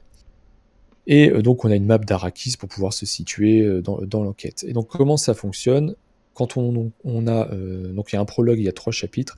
Quand on a le prologue en main, on lit le synopsis, on retourne et il nous dit vous avez accès à telle et telle rencontre, vous avez accès à telle et telle carte. Donc ces cartes-là, on les regarde, on les lit, on suit le contexte, on prend des notes parce qu'il faut prendre des notes quand même pour savoir ce qui se passe et pour pouvoir retenir parce que toutes les histoires se suivent. Là, c'est pas des enquêtes indépendantes, tout se suit, donc il faut bien prendre en note les choses pour qu'on n'oublie pas si jamais on y rejoue 3 mois plus tard. Et donc, on va à chaque fois, à chaque tour, devoir choisir une carte que l'on souhaite explorer. Donc, on va piocher la carte, mais avant ça, on va faire avancer donc le marqueur de temps. Et donc, sur ces cartes, on va avoir du contexte évidemment. Ça va être des rencontres, ça va être des découvertes, des choses comme ça. Et à la fin, donc, on va avoir la possibilité de soit dépenser de la ressource pour aller vers une autre carte histoire, soit aller vers une autre carte histoire gratuitement en fonction du choix qui est offert. Des fois, vous allez avoir des dilemmes, donc dans ce cas-là, il va falloir piocher dans un sac un jeton, et donc si vous êtes sur le symbole Atreides, tout va bien. Si vous êtes sur le symbole Harkonnen, vous perdez de l'expérience, mais vous pourrez vous pouvez quand même faire l'action. Et donc à la fin, vous devez répondre pareil à un questionnaire qui vous demande donc qu'est-ce qui s'est passé en gros, et vous devez répondre sous forme de QCM, que ça se joue aussi avec un site web qui vous donnera les informations nécessaires quand les cartes vous demanderont. Donc vous avez par exemple c'est marqué Filmbook en anglais, donc des microfilms, vous allez pouvoir rentrer le code du microfilm, et puis ça va vous mettre une petite animation vous disant vous avez une liste de prisonniers, vous avez des choses comme ça. Les animations sont quasiment toutes les mêmes.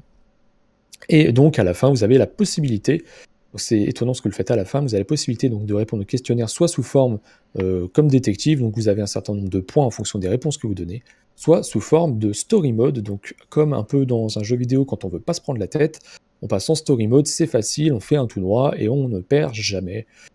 Voilà, et donc pourquoi est-ce que je trouve que c'est pas vraiment top et pas aussi bien que détective? C'est parce que c'est un peu trop facile, et qu'en plus de ça, on perd toute cette notion de gestion du temps et d'interaction avec les joueurs, que les joueurs avaient certains symboles, certaines choses qu'ils pouvaient utiliser pour pouvoir débloquer la suite, pour pouvoir débloquer certaines interactions. Là, on perd tout ça au profit juste d'une histoire qui se poursuit, donc on est un peu dans un walking simulator si on veut faire un parallèle avec le jeu vidéo. Ok. On sent que t'as pas été transcendé. Ouais. Alors Comment ? Ouais. Je dis on sent que t'as pas été transcendé.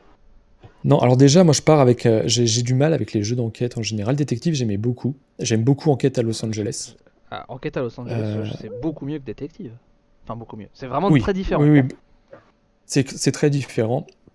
Mais déjà, moi, il y a un truc qui me gonfle. Il y a un truc qui me gonfle, c'est de prendre des notes. C'est un truc qui m'insupporte dans un jeu parce que j'écris mal. Du coup, de relire mes notes, ça m'énerve. Ouais, c'est un peu ça le principe m'insupporte. de Détective quand même. Oui, oui, mais à détective, on est plusieurs. Donc, on trouve quelqu'un d'autre pour le faire, pour écrire à sa place. Là, sur celui-ci, inviter du monde, je trouve que ce sera vraiment trop facile. Ce sera vraiment beaucoup trop facile, à mon sens, de faire toute l'aventure de cette manière-là. Donc, oui. Non, vas-y, fini. Et donc, oui, pour revenir du coup, Enquête à Los Angeles, donc, en plus du côté compétitif, je trouvais que le fait d'avoir des réponses potentiellement différentes, le fait de pouvoir se déplacer sur un plan, etc., je trouvais ça beaucoup plus intéressant, pouvoir fouiller des lieux, que de finalement suivre un texte et éventuellement... Voilà, exactement, ça amène du jeu, tout à fait, que là, justement, le jeu, je trouve, se perd dans cette continuité de narration qui fait qu'on a vraiment l'impression, en fait, de suivre une histoire, mais sans vraiment de challenge, quoi. Ouais, et dans Enquête à Los Angeles, t'as le... Alors, c'est plus c'est Enquête... Non, c'est pas Enquête, c'est Marionnettiste. Marionnettiste. C'est ça, ouais. Ouais. En gros, t'as le MJ, quoi, qui contrôle un petit peu l'enquête. Ça, c'est sympa, quoi, ça apporte une nouvelle tournure. Mais moi, Détective, j'avais déjà été très déçu, parce que je trouvais que la promesse, elle était pas là, en fait. Tu parles de laquelle boîte? Parce que du coup, il y en a eu deux. La première boîte Détective. La toute première, ouais. Ou en gros, celle qui a gagné l'As d'Or Expert. L'As d'Or. En gros, ça te vendait un peu du rêve avec le site internet, genre des interactions, des trucs, machin, etc. Ouais. Et au final, je trouve que la base de données, c'est que les prémices du truc, ça va pas au bout de la chose. T'as à peine le truc, genre on te marque l'ADN vite fait, ce genre de truc. Ok, enfin il y en a, ils le font juste avec des cartes, t'as pas besoin de faire un site internet pour ça, quoi. Enfin voilà. Et en fait, on te dit ouais, il va y avoir des liens à aller chercher sur l'internet vraiment. Et en fait, c'est genre t'as juste des petits trucs, des faits historiques qui se rapprochent de ton histoire, mais qui sont pas liés directement et qui te permettent juste d'apprendre des choses. Donc c'est cool en soi, hein, mais du coup, je trouve que c'est pas poussé dans la recherche, te sert vraiment pour le jeu en fait. Et donc en gros, c'était un peu la promesse qui avait été faite et qui est pas là au final. Et du coup, Détective, on a été assez déçus. Au final, on a fait que les 2 premières, je crois. On n'a jamais continué. Surtout qu'en plus, si jamais tu les enchaînes pas, très franchement, déjà quand on a fait la deuxième, c'était assez dur de se remettre dedans et de ce qu'on avait fait sur la première partie en fait. Ouais, parce qu'en plus, tu débloques des indices dans les épisodes d'avant. Ouais, c'est ça. Suivant ce que tu as fait, tu vas avoir des cartes que tu vas avoir pour les missions d'après ou pas, en fait. Et en plus, je t'avoue qu'à la fin, quand on a fini le deuxième scénario, il y avait des cartes qu'on n'avait pas. Et genre, j'ai fait toutes les cartes, j'ai fait, mais c'est impossible de les avoir, en fait. Ces cartes existent, elles sont censées t'apporter des trucs, mais il n'y a rien qui te les débloque. Je comprends pas. Ok. Et du coup, enfin voilà, enfin du coup assez déçu. Enfin franchement, Ouais. dans le style enquête, enfin moi je dirais pas Enquête Lance Jazz parce que pour moi c'est vraiment trop différent. Mais moi je Ouais. prendrais chez Lucky Duck Chronicle of Crime. Chronicle of Crimes, qui est pour moi infiniment mieux quoi. Et que Mais pour le Détective. coup, moi, Chronicle of Crime, j'ai pas réussi à rentrer dedans parce que la surutilisation de mon téléphone m'a gonflé complètement. Ouais, Le ça fait après de devoir... scanner. Après, ça, c'est les sensibilités de chacun. Le jeu est très Ouais, bien, j'ai pas de mal à en dire dessus. Mais le fait de devoir scanner, en fin de compte, même les scènes en pseudo-réalité virtuelle, mm, le fait de devoir, en fait, passer ton téléphone et tout, au bout d'un moment, au début, ça va, mais au bout d'un moment, ouais, ouais. ça m'a un peu sorti de l'enquête, quoi. Ah, Mais après, je le trouvais, pour le coup, je le trouvais plus accessible déjà que Détective, ça c'est évident. Par contre, c'est beaucoup oui, plus accessible. bah Et Détective, il y a des trucs qui sont tirés par les cheveux hein, quand même. ouais. Ouais, Oui, il est pas facile. ouais. Il est pas facile. Si t'as pas Moi, fait j'ai- enquêteur professionnel 5 ans d'études, il y a des trucs qui sont tirés par les cheveux quand même. Hein, Mm, mm, mm. Et, euh, et donc Dune, du coup moi j'étais déjà assez réticent par ce biais-là. Et en plus de ça, tu payes la licence parce que Détective, t'as 5 scénarios. Dune, t'en Ouais. as plus que 3. Pour le même prix. Ouais, La boîte est au même prix. c'est que t'as un prologue qui est plus court, plus 3 chapitres. Ouais, oui, un prologue, oui, enfin ouais, bon. Voilà. T'as 3 vrais chapitres quoi. C'est à Ouais, cause de la c'est guerre ça. en Ukraine. Et non, non, mais pour moi c'est vrai. Non, non, parce que il était déjà à Essen l'année dernière. Ouais, non, je sais, non, mais clairement, tu payes la licence, Et mais... en fait, c'est la licence que tu payes en fait, clairement. mm. Parce qu'ils ont voulu faire la boîte au même prix. Et donc clairement, tu payes la licence quoi. Ouais. Et voilà. Non, mais Donc, franchement, c'est pas très amusant. Il n'y a pas de challenge en fait. Et moi, j'aurais trop de mal à me dire, je vais sortir ça à quelqu'un pour finalement mm. qu'on se mette autour de la table et qu'on lise un livre en fait, enfin qu'on lise une histoire.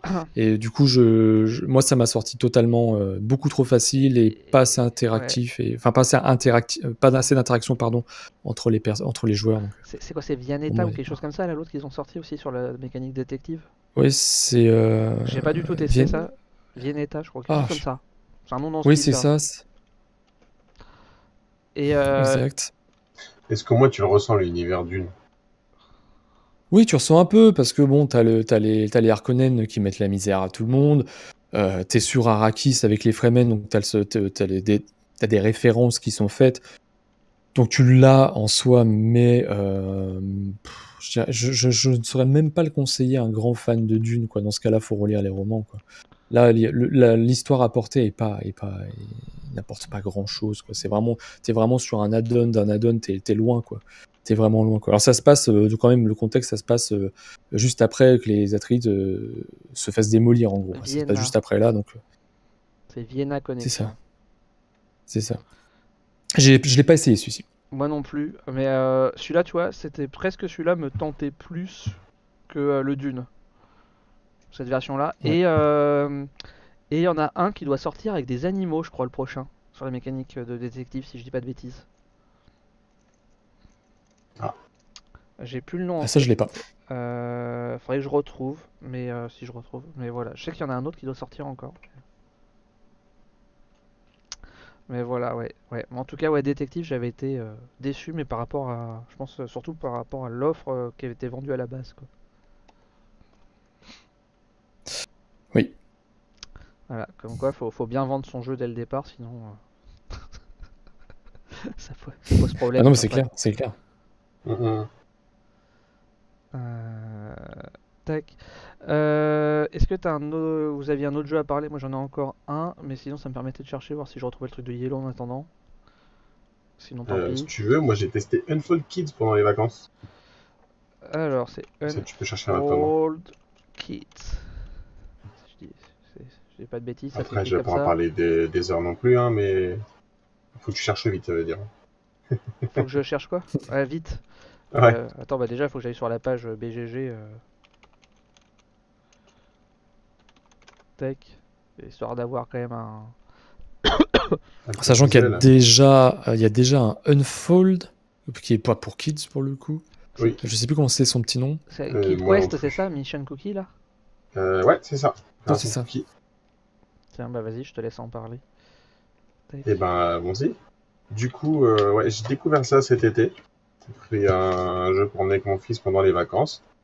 Et en fait, il a testé Unlock Star Wars, il a beaucoup aimé, et donc il a dit, enfin, il a vu ça, un jeu d'enquête et tout pour les enfants, il a dit ouais ça faut le faire, et ça lui donnait vachement envie.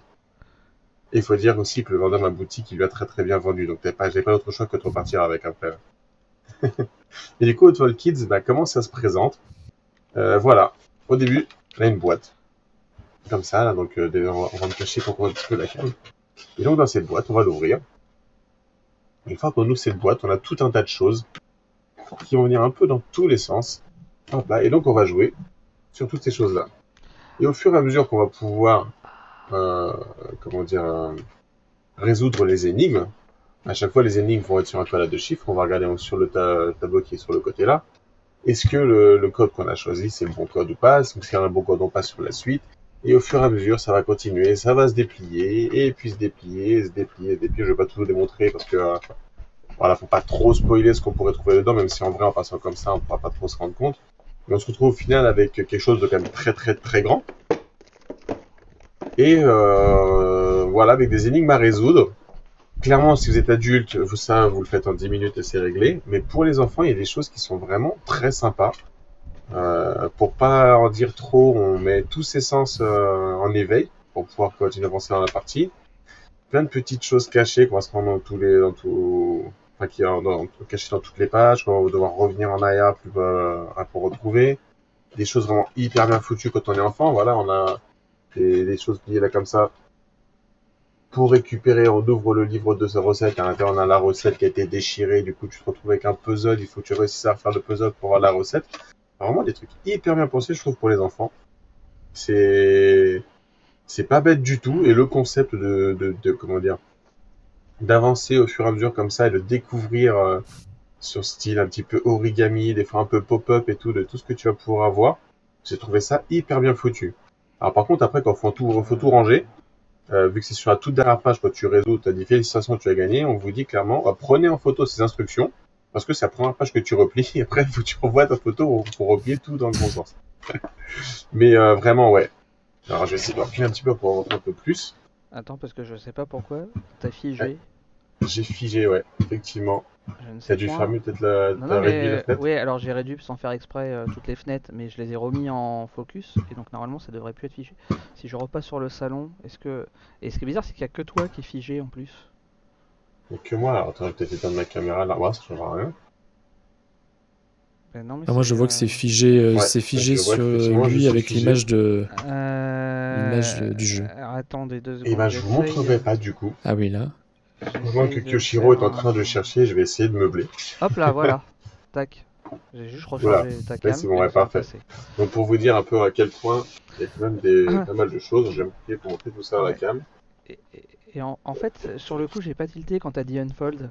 Mais c'est les mecs qui ont fait. Enfin, en tout cas, ils ont. Le premier que moi j'ai trouvé, c'était celui qui était sur Escape from Asylum. Et que j'avais présenté c'est sur les ça. précédentes Ludic Squad. Et du coup, j'ai le même, Ouais, mais c'est ça. version Escape from Asylum. Et là, dites-vous, il y en a encore là, autant. Sur cette partie-là, j'ai déplié que la moitié. Et le petit truc enfin, des petits trucs. Si jamais on bloque quand même, on peut avoir le droit à des indices. Donc on va avoir tout un. Ouais, à la fin, Tout aux indices. Hop là. On reprend là, on a les indices, on soulève, ça va nous dire un peu comment chercher. Et si vraiment on n'arrive pas, vu que c'est Oui. on a toutes les solutions, on relève, on a les solutions, ça nous dit comment avancer, qu'est-ce qui s'est passé. On n'est donc jamais bloqué pour les enfants. C'est vraiment pas mal. Si jamais vous pouvez le trouver à pas trop cher, parce que moi j'ai eu la chance de l'avoir en solde, et que vos enfants ils aiment les jeux un petit peu d'enquête, Unlocked par exemple, qui a été fait, qui marche très bien, je trouve, pour les enfants. Si on n'a Faut pas pas parlé hésiter à pour le les faire. vacances C'est vraiment quand je suis sympa. parti. Mais pas- du c'est coup, pas bien, le ça. fait d'avoir testé ça, ça me donne envie de tester le même pour les adultes. Parce que franchement, c'était une expérience quand même sympathique. Ouais, bah, le Fold, là, le Mystery. Alors, franchement, moi, les Escape from Asylum, j'ai fait les 3 premiers de mémoire. C'était un petit peu bancal sur certaines énigmes. Et enfin, genre, t'en as une ou deux. Si t'as pas la science infuse, tu trouveras pas. Enfin, c'est de la pure connaissance de malade. Mhm. Genre, faut connaître. T'en as une avec des bouquins, faut connaître les auteurs, les dates, etc. Enfin, genre, qui connaît. Ah ouais, non. Enfin, tu vois. Faut que tu sois sur Google à côté, quoi. Et t'as le petit livret d'indices et de machin. Le truc, c'est un livret qui est grand comme les livrets que t'avais de Magic, en gros, voire même plus petit. Donc D'accord. c'est vraiment grand comme ça. Et c'est traduit avec les pieds. Donc faut pas tester en fait. Donc, t'as des phrases qui veulent parfois un peu rien dire. Mais bon, enfin, donc, globalement, tu peux arriver à faire le jeu, hein. Mais voilà, c'est pas d'une édition exceptionnelle, je trouve. Et du coup, bah, c'est pareil, j'ai jamais fini de faire il y en a 5 par boîte, je crois. Et j'ai fait que les 3 premiers de la première boîte, quoi. Ok. Et ça, pour le coup, ça c'était assez cool. Ça changeait, et comme tu dis, ouais, avec le côté je déplie au fur et à mesure et autres. Mhm. Les énigmes, ouais, elles sont pas très très compliquées, franchement. Ouais, Mais, t'es pas du tout en tout cas pour le kids, hein. voilà. Ouais, c'est peut-être un peu compliqué pour un enfant quand même, mais Mhm. quelqu'un qui a l'habitude, enfin comme j'en avais parlé, hein, de toute façon, quelqu'un qui a l'habitude de Oui. faire ce genre de jeu, c'est pas le jeu le plus complexe du monde, celui-là. Du Pour coup, dans répondre à Opération Moknar qui Cookie, demande est-ce que t'as... c'est réutilisable? Oui, simplement ce qu'on va te Oui. demander de faire, c'est là la partie ici solution où à chaque fois en fait tu as des coches. Donc vraiment tu fais des coupes et la coche derrière te dit si t'as réussi ou pas. Moi, je te dire bah, de toutes les ouvrir en mettant bien plié comme ça. La personne suivante ne peut pas dire ah bah il en a ouvert qu'une, il a la bonne solution, donc tout de suite la réponse. À partir du moment où tu as fait ça et tu as tout replié comme t'as donné l'instruction, c'est réutilisable pour quelqu'un qui n'a jamais joué sans aucun souci. Ouais, la version adulte, ouais, elle est vendue pour 60-90 minutes. Je pense qu'effectivement, on a dû le faire en 1 heure. Ok.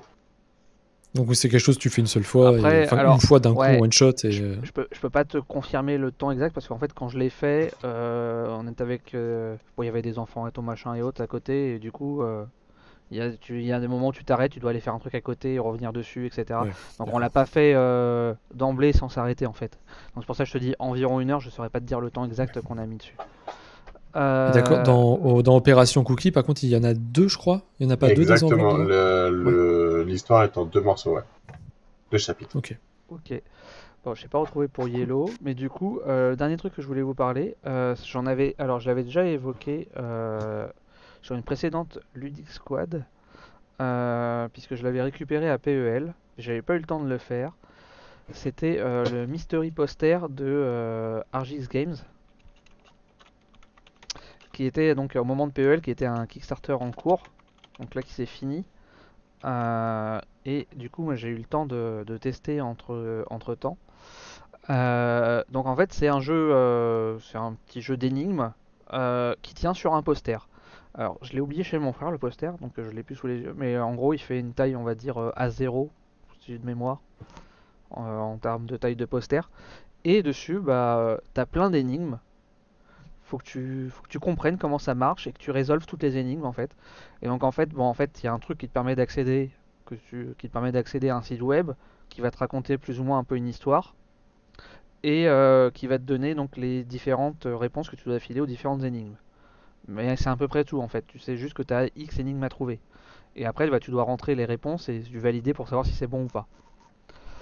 Et voilà. Et le truc, il t'emmène dans plein de trucs. Tu dois aller sur internet, sur différents sites. Enfin voilà, je vais pas trop spoiler. Enfin bon, tu vois, genre, enfin bon, ça se voit vite fait ici, mais t'as un petit logo YouTube, donc il y a des trucs à aller voir sur YouTube. Enfin voilà. Mhm. Et en fait, moi je les connaissais parce que bah, leur KS précédent que j'avais fait, qui était Legacy, qui était une grosse boîte en 2 parties, qui était vraiment génial, qui se faisait en.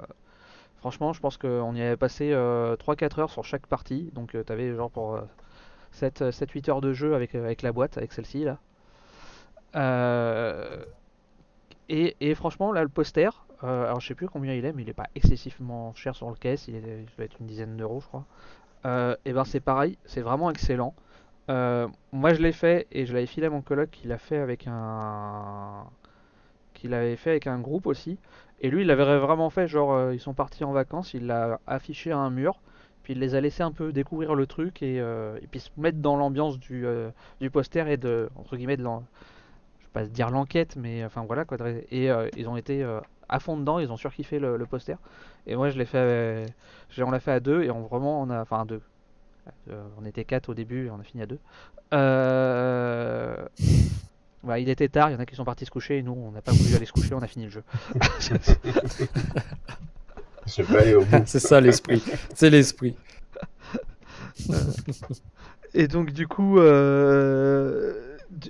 enfin ouais, du coup vraiment au début je me suis dit ouais c'est un poster, est-ce que ça va vraiment être cool d'avoir tout comme ça et au final t'as l'impression de pas avoir grand chose et bah franchement je sais pas mais je pense qu'on y a dû y passer trois bonnes heures faciles dessus quoi sur ce poster.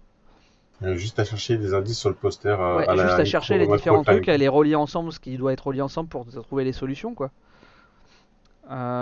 Ok. Donc voilà, t'en as qui sont plus ou moins faciles à résoudre, mais vraiment ouais, ultra cool. Franchement, je recommande vraiment ce Mystery Poster quand il sera disponible en vente. A priori sorti vers 2022 là, il devrait arriver. Ces trucs d'accrocher le poster, là, comme tu disais, ça me fait penser à Micro Macro. Ouais, Micro, exactement, micro, c'est à micro, ça que macro. je Ouais, pensais aussi. Euh, que ouais, tu mais sais, en tu le mets mieux du coup. dans un coin et puis. Bah, en beaucoup plus complexe en tout cas et beaucoup mieux illustré. Mais ouais, ça me Mieux fait illustré, penser. je sais Enfin, en pas, tout c'est cas, pas cette le année. même style, mais Ah non, c'est pas le même style, mais je veux dire, Micro Macro, c'est tout noir et ouais, blanc. ouais, Du coup là, bon, ça a l'air plus complexe quand même. ouais. Bah, je te dis, t'as vraiment des trucs assez cherchés. Enfin, on a cherché pas mal et d'autres t'en as une ou deux qui sont relativement évidentes et d'autres où tu cherches bien. Hmm. T'as une dizaine de. Ah, c'est Franchement, intéressant, c'est assez original. t'as une dizaine. Ouais, il se marque, il y en a 13. Voilà, t'as 13 énigmes sur le poster. D'accord. Ok. Donc voilà. Par contre, je conseille de le faire avec de la lumière. Hein, parce qu'au début, on n'était pas forcément ultra éclairé. En plus, on l'a commencé, il était genre 21h. Hein, donc. Et t'as des petits Donc il trucs était de. déjà bien éméché, il veut dire en fait. Non, non, Il était déjà bien fini l'apéro. c'est que t'as des trucs de petits détails ou autres. Si t'es pas bien éclairé, tu peux passer à côté. Quoi. Ok. Ouais, ouais, sur un jeu, Sans vouloir, forcément, on cherche sans tout vouloir le. spoiler. Si tu cherches forcément tout le moindre petit détail, clairement, Ouais, il faut pas négliger la lumière. ouais. Bah, comme tu vois, t'as des trucs qui sont sombres en fait. T'as des zones très claires et t'en as d'autres qui sont très sombres. Donc voilà. Et puis bah si t'es pas dessus, quelqu'un qui est à l'autre bout du poster va pas forcément le voir, surtout si l'éclairage est pas au top. Donc voilà, c'était juste pour revenir sur ce petit KS là. Je sais, voilà. Enfin voilà, si vous avez pas fait le précédent qui était ça. Et puis j'ai découvert du coup sur leur site aussi qu'ils faisaient un truc qui peut être très sympa. C'est que ils ont le Pocket Investigation. Alors ça c'était leur tout premier KS, Apocalypse signe de croix. Euh, Peut-être si je vais arriver à me le procurer, je pense que ça peut être sympa à tester. Qui avait l'air de ressembler un peu dans le style la boîte avec des boîtes à l'intérieur avec des cadenas, un peu comme Codex Léonard de Vinci, si vous Mhm. avez fait. Et là, j'ai découvert qu'ils faisaient ça aussi, la Pocket Investigation. C'est un truc où ils te disent, bah, soit vous le prenez pour vous, soit vous nous donnez l'adresse de quelqu'un et en fait on vous l'envoie par la poste, comme un courrier. Et vous devez résoudre le truc. Et je trouve ça ultra fun de se dire, tu l'envoies à quelqu'un sans le prévenir en fait. Ah, carrément. Voilà. Pocket Investigation. À voir. Mais c'est vrai que le concept d'envoyer ça comme ça à quelqu'un, tu le préviens pas, faut qu'il ouvre, ouais, Ouais. intéressant. Sympa. Donc voilà, ouais, vraiment, ouais, je recommande. Bah, déjà, je recommandais le Legacy et là, je recommande vraiment aussi le Mystery Poster. Je sais pas si sur le lien Kickstarter, euh,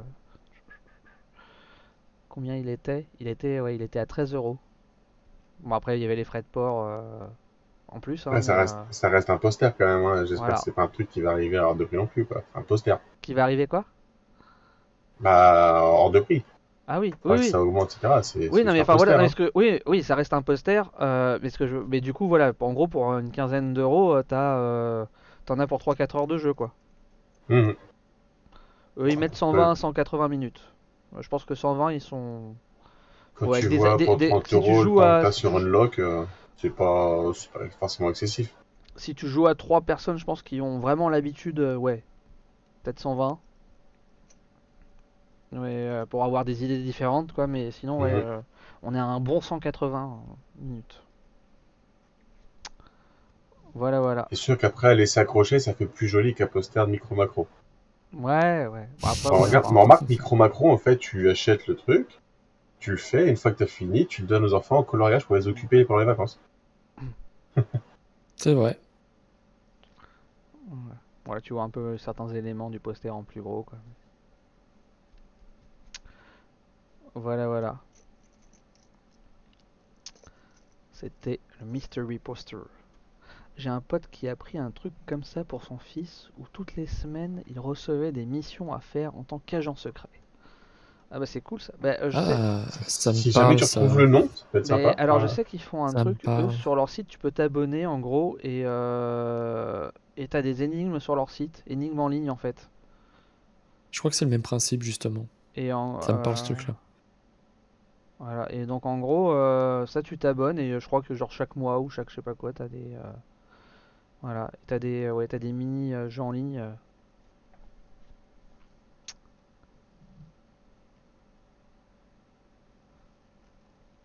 Voilà voilà. Donc ouais c'est assez complet comme petit site. Ok. Un site qu'il faut pas hésiter à aller voir alors. Ouais, je pense aussi quand même. Moi personnellement, je préfère, enfin, je trouve que le style de micro macro en encadré, ça a quand même plus de classe que le mystery poster. Mais après, c'est chacun ses goûts, hein, mais par contre, en termes de jeu, je préfère le mystery poster.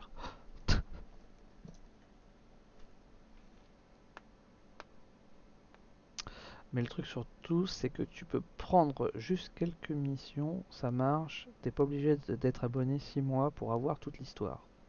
Ok. Et ouais. Bah, ce qui serait cool, c'est que tu te rappelles du nom du coup, Phil. Nous vend du rêve et tout comme ça, puis après tu fais pouf, mais je sais plus ce que c'est. Les jeux enquête en cavale font ça, mais c'est un courrier par mois. Bah peut-être ça du coup.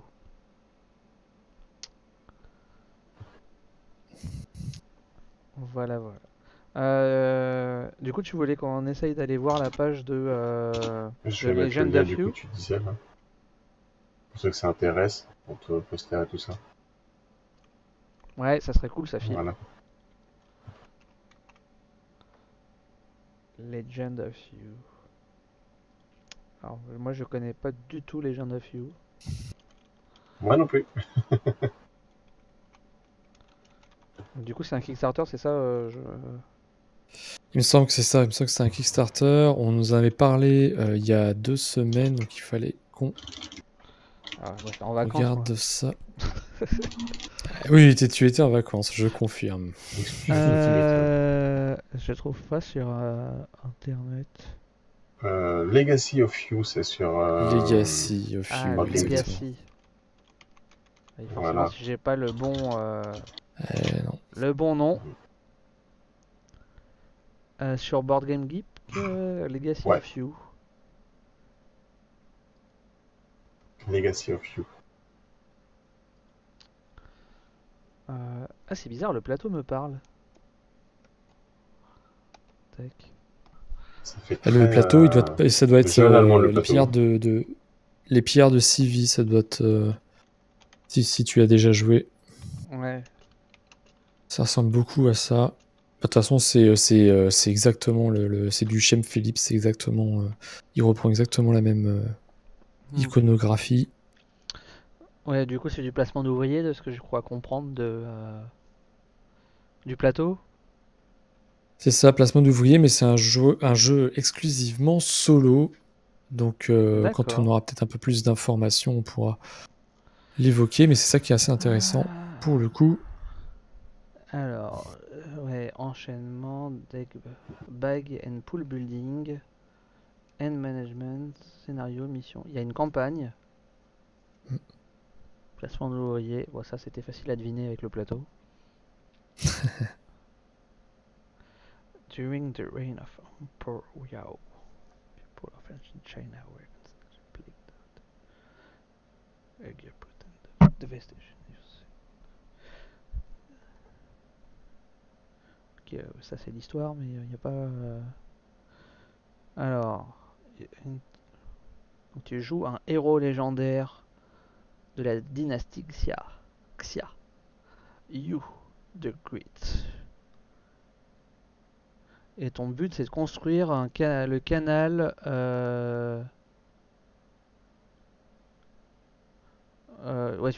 Ouais, tu dois aménager le canal en fait. Oui, ce que tu vois sur le plateau. Le fleuve.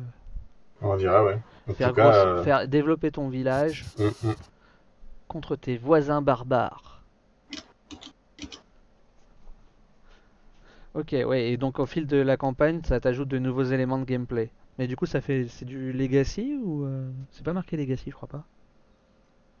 Après, là, j'ai une info qui est notée, donc Parce que le c'est nom. directement Shem Phillips qui disait que c'est donc concentré sur le chaînage, le construction de mains, la gestion de ressources, placement d'ouvriers et un petit peu de deck building. Ça se joue pas mal comme un jeu en coop, malgré le fait que qu'il y a un fil très Eurogame. Il n'y a pas de point de victoire, c'est soit on gagne, soit on perd. Donc ça s'approcherait du mur d'Adrien et des jeux Paladin Royaume de l'Ouest. Ok. En tout cas, la DA, elle est bien sympa. Ouais. Mais c'est vrai que pour le coup, moi qui ai les pierres de Civi, j'ai l'impression que c'est un copier-coller, quoi. Et le mur d'Adrien, je crois que ça ressemble vraiment beaucoup à ça aussi. Il faudrait voir si on essaye si on peut trouver le jeu à tester quelque part pour se faire un vrai avis dessus. En tout cas, moi en termes de DA, j'aime bien. Après, oui, bah le jeu. Après, j'avoue que c'est surprenant d'avoir ce type de jeu en solo. Ouais, totalement. Après, le mur d'Adrien qui était, donc il me semble compétitif, il me semble compétitif, il est beaucoup apprécié en solo aussi. Donc est-ce que ce serait pas pour répondre à une demande des joueurs? C'est vrai que c'est compliqué maintenant de sortir un jeu si t'as pas de mode solo. Hein. Merci d'être venu comme à chaque fois. De toute façon, je pense qu'on va bientôt s'arrêter. On voulait juste, parce qu'on vous avait parlé de celui-ci, essayer de découvrir en live avec vous Legacy of You. Mais j'avoue que même sur BGG, il n'y a pas énormément d'informations dessus. Donc voilà. Pour ce retour de la Ludic Squad pour la nouvelle saison.